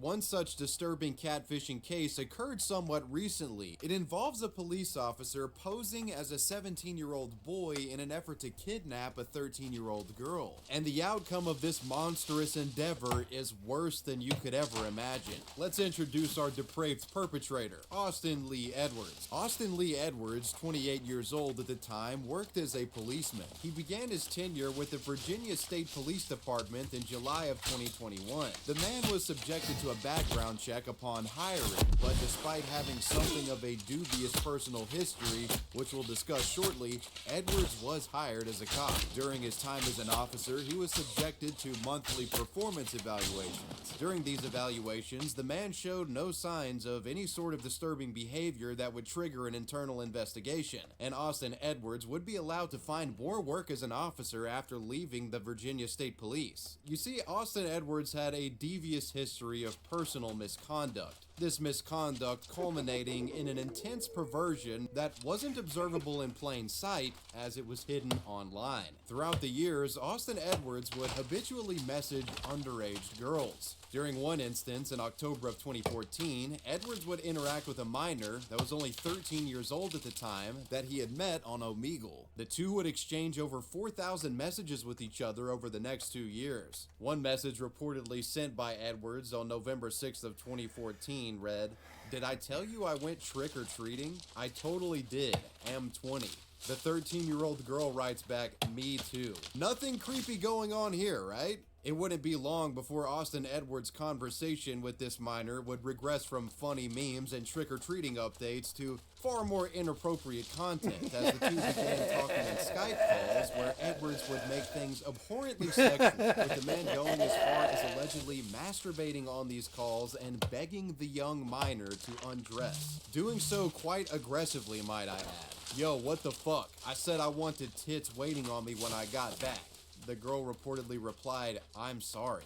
According to a report from the New York Post, Austin would display further aggressive behavior in these chat logs, insinuating harm would come if she didn't bend to his demands. One instance cited by the publication stated that if she denied him naked pictures, Austin would threaten violence. The 20-year-old man would grow incredibly attached to the 13-year-old, referring to her as his girlfriend on many occasions. These circumstances would grow even more disturbing in 2015 as Edwards would beg the minor to get into a call with him, but when she refused, due to her mother being home at the time, Edwards replied, "Kill her." I think you sort of get the gist of what Austin Edwards is doing here with this initial underage contact that he was frequently communicating with. The man frequently was requesting illicit images, and when he didn't get his way, he would threaten self-harm or that he was going to harm the girl or her family. This pattern of abuse would continue until the girl would eventually block Austin Edwards. He would ceaselessly try to find her through other social media apps like Facebook. But eventually the girl managed to get the man blocked across all social media and he couldn't make any contact with her, setting him over the edge. Just 2 weeks after the minor had completely ceased contact with him, Edwards would reportedly attempt to take his own life with a hatchet. According to the New York Post, Austin's father would find him and call the authorities, where the father would tell them that Austin had been drinking and was having issues with his girlfriend. It's speculated that the person his father thought was Austin's girlfriend was this 13 or 14-year-old. After this incident, Austin Edwards would be submitted for a psychiatric evaluation. During this, a judge ordered that he could not purchase, own, or transport any sort of firearms. Edwards would continue to seek out the girl and actually attempted to get in touch with her as late as April of 2020, after she had turned 18. During this time, the young woman replied and told Edwards to never contact him again. This would mark the end of his interactions with the once 13-year-old victim, his initial target, if you will. Keep in mind, this is an individual that would become a state trooper, and sadly, this 13-year-old wouldn't be his only victim. This time employing catfishing schemes, posing as a 17-year-old boy to get close to another minor. The next portion of his story begins years later. Austin's psychological record had gone unnoticed. Going unnoticed allowed him to be hired by the Virginia State Police Department. He would work this job for some time and get another job as a policeman in November of 2022 at the Washington County Police Department in Virginia. Despite the man having orders from a judge to not own or possess any firearms, he's getting jobs as a cop. Yes, in reality, despite being a policeman, Austin had active orders forbidding him to possess a firearm.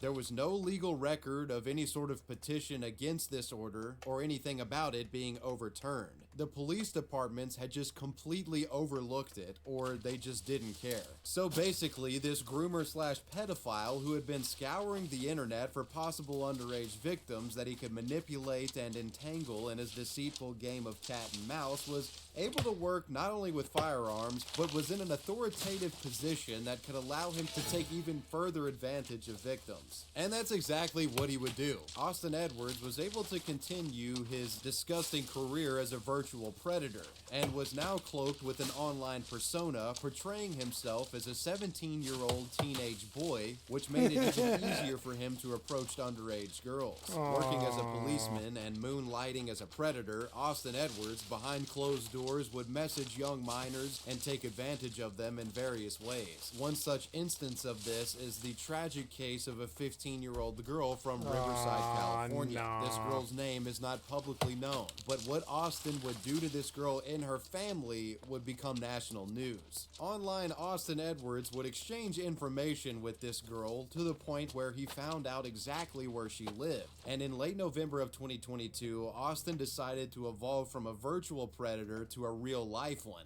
as he would end up driving 24 hours across the country from Virginia to California with the goal of abducting this girl. On November 25th of 2022, Austin arrived early at the girl's residence at 6:58 a.m. It's reported that he walked back and forth from his car twice and then left in his Kia.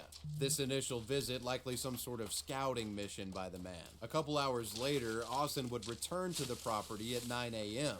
to find that the house was occupied by the minor's 69-year-old grandfather, Mark Winnick, and Mark's wife, 65-year-old Sherry Winnick. Believing that the 15-year-old he was after was inside as well, this is when he sets his plan into motion. Austin was able to approach and gain access to the house by pretending to be a detective who was investigating a case involving the minor. So, he comes to the house, knocks on the door, poses as a detective, and tells the grandparents that their 15-year-old girl has some sort of, case that she's involved in or some sort of activity that needs to be investigated.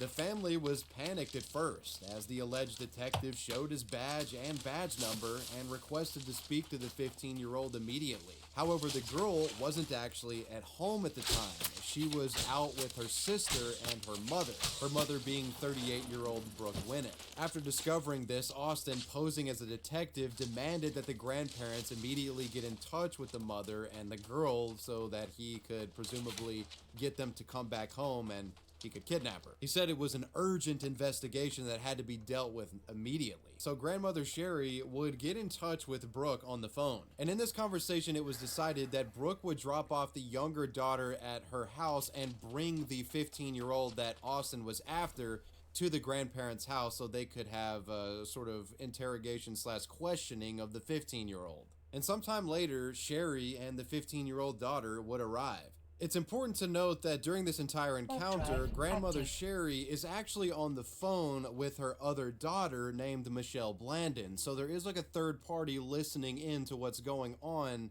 during this situation when, Austin is confronting the mother and the daughter, etc. As Brooke and her daughter arrived, it was reported that Austin Edwards was somehow able to escort the 15-year-old into his car under the guise of her waiting for questioning. He would then go back to talk to the family.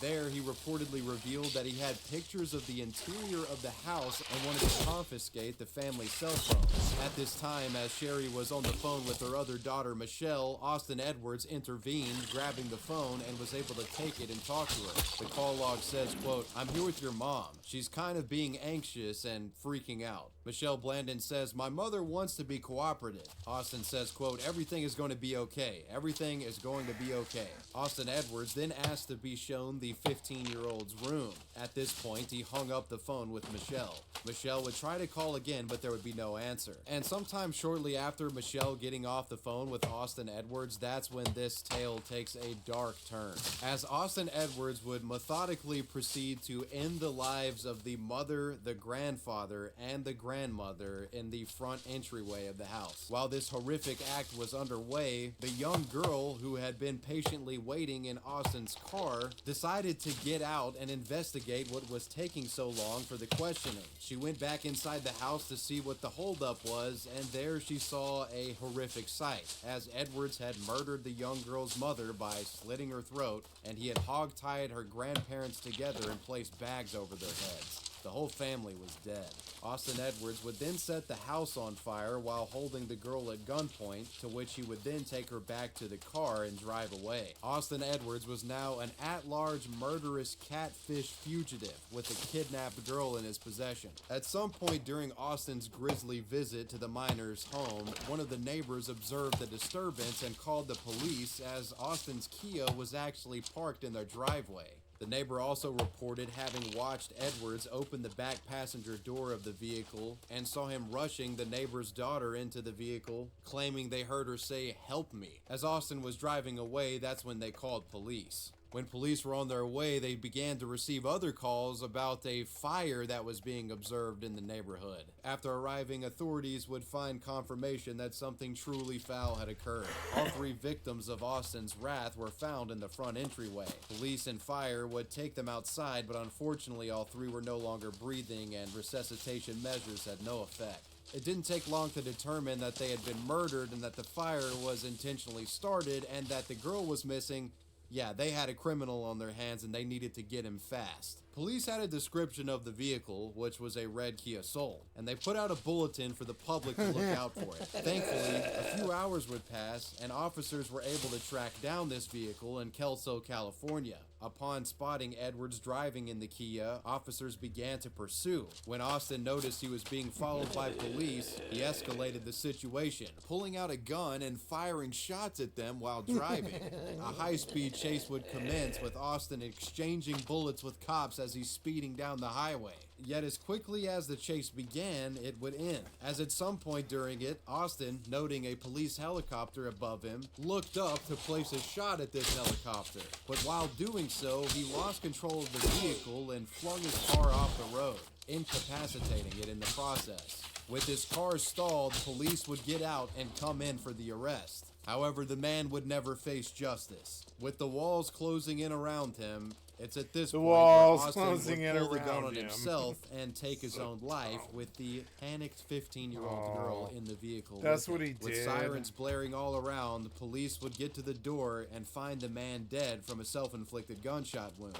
Thankfully, the girl was at least physically unharmed. And then there's the aftermath of this situation, when the story goes national and everyone finds out about Austin Edwards' past as a sexual deviant and online predator, and him being a police officer. As this tragedy unfolded within the public media, it was found out that Austin Edwards was working as a police officer and had recently transitioned into a new job as a deputy in Washington County, Virginia. He had been working there for 2 weeks at the time of him making his cross-country trek to kidnap the girl. His psychological evaluation from 2016 was uncovered as well, and it would become public that this evaluation had gone unnoticed due to, quote, human error by police, or perhaps they just didn't think it was important. Whatever the case, the remaining family members of the girl announced that they planned on suing the police departments involved with Austin Edwards for their negligence, alleging that the departments had deliberately buried Edwards' psychological results when he was hired.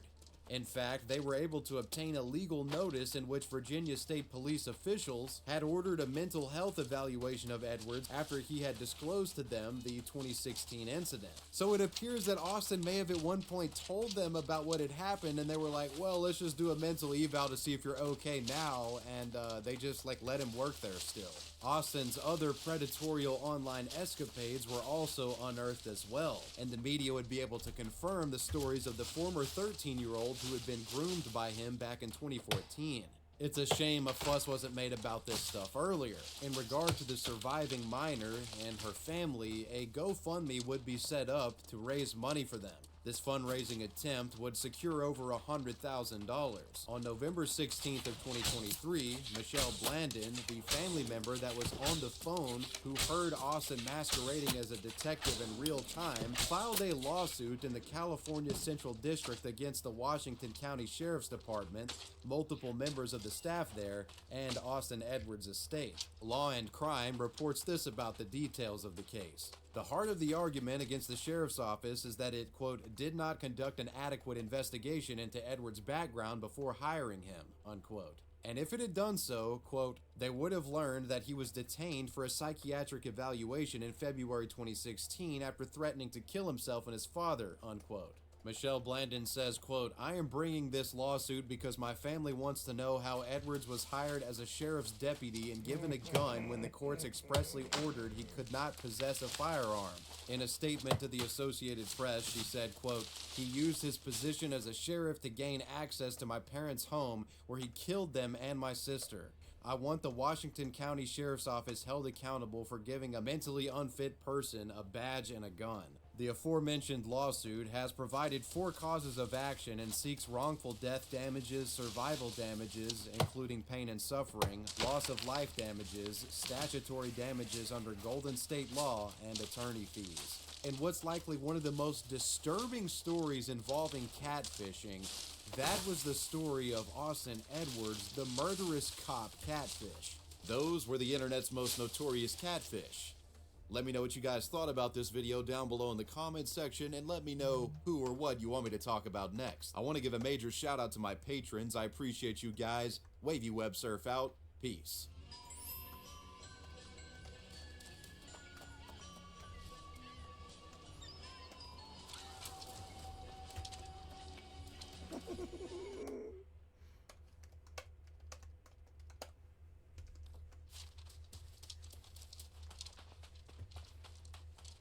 Personally thanking everyone who has stuck with me and my videos throughout the years. From the old school wavy viewers to the meme history fans to the more recent true crime junkies that we've got around here, I appreciate all of you guys for rocking with me on this tumultuous surfing of the web.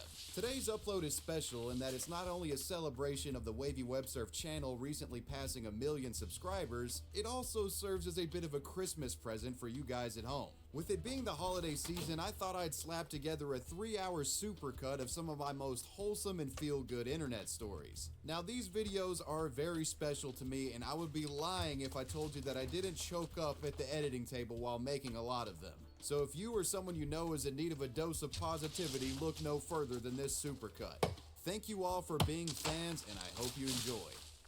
On 4chan, harassment and bullying is commonplace, but typically members of the site save their vitriol for people that truly cross them and deserve it. That said, when an anonymous individual took a photo of an overweight man dancing at a party and uploaded the image to 4chan in an effort to make fun of the guy, the community does the unexpected, not only chastising the bully, but tracking down the dancing man himself and making the situation right.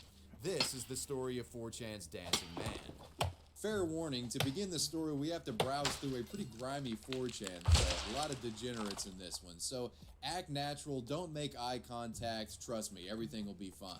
Do we even know who is this 4chan? On February 13th of 2015, a thread would be published to 4chan's politically incorrect board titled, The Official Friday Fat Shaming Thread. The post read, that's right, Poll, it's time for a fat shaming thread. Fat people are a burden to society.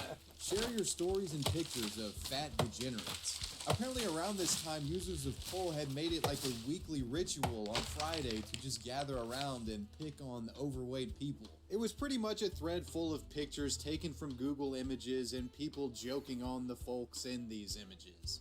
Now, after scrolling down the page for some time, eventually one comes across today's post of interest, the dancing man. The original caption of this post read, quote, spotted this specimen trying to dance the other week. He stopped when he saw us laughing. Now, considering the state of affairs for this thread, you would think that people would come across this image and immediately go into the comments and start mocking the man in these photos for his weight. But what actually happens is the guy who posted the photos immediately starts getting flack for uploading them. Apparently this poster had gone too far.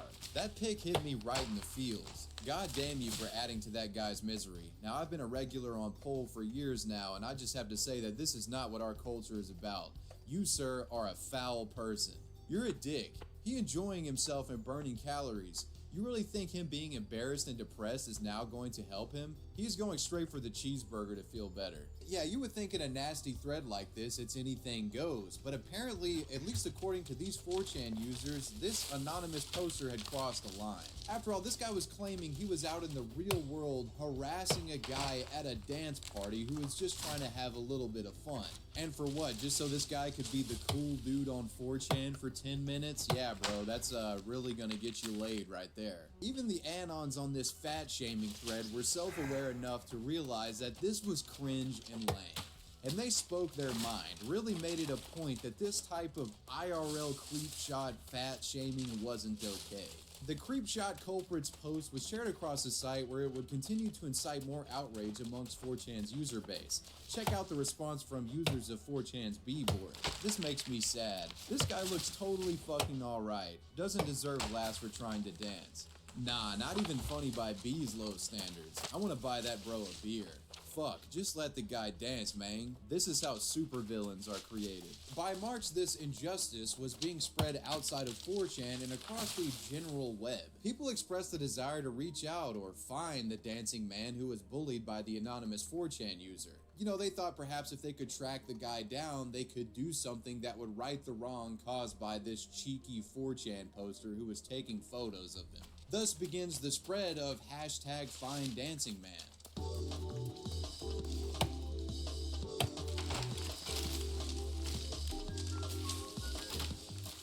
The hunt started getting traction on March 5th when a Twitter user named Captain Fitch got a viral tweet addressing the dancing man. Twitter, can we find the man in this photo and tell him that he is beautiful and we love him? This tweet leads to a separate call to action by web journalist and activist Cassandra Fairbanks. Anyone know this man or who posted this? There's a huge group of ladies in Los Angeles who would like to do something special. Thousands online were collectively trying to track down the dancing man with the goal of doing something special and making internet history. And not only were they trying to make the dancing man's day, by doing this they would be spiting the bully and showing other potential bullies out there that shit like this isn't okay. After about 24 hours of #FindDancingMan and the calls to action to locate this fellow had popped off, well, someone would come forward. On March 6th, Cassandra Fairbanks would share a photo from the enigmatic dancing man himself. He had been found and identified himself through Twitter. Turns out his name was Sean O'Brien. He was a 48-year-old single man working in the finance industry in the United Kingdom. Sean had been tipped off to the hunt for his identity thanks to an email sent by a friend who noticed his photos everywhere online. Sean would go on to say that he remembered people heckling him at the dance shown in the photos, but he didn't know the photos themselves were taken. So, are you aware that anybody has taken photographs of you? No one's taking photographs. I was aware that there was some comments and there was some snide looks and whatever, and it's happened before, it'll probably happen again, but I didn't realise anyone was taking photographs, so that comes as a surprise to me. And upon becoming aware of the photos and the outpouring of support, Sean saw potential here for something good and decided to come forward. So what's next? The internet found their dancing man, and the man himself welcomed the attention. The possibilities for good here were limitless. Well, Cassandra's plot was basically to round up as many of her female friends as possible and throw a dance party for Sean. I mean, what a better way to stick it to the bully than surround Sean with a bunch of women for a night of dancing and festivities. So Cassandra, along with her friend Hope Lee, reportedly share this dance party plan with over 1,000 women in the Los Angeles area. Many are on board with the idea, which leads to Hope forming the Dance Free movement as a base of operations. It was an anti-bullying campaign consisting of primarily female activists with the goal of spreading body positivity. And not long after, a GoFundMe is initiated to fund this hypothetical dance event. It quickly starts getting thousands of dollars, and by the end of the campaign, the GoFundMe had raised just over $40,000 for Sean's proposed dance party in Los Angeles. More pieces of the dance party puzzle would fall into place, with celebrities pledging their assistance with the music and entertainment elements of the party. It was going to be a star-studded lineup. Pharrell was coming, Moby, Andrew WK, and others voiced their intent to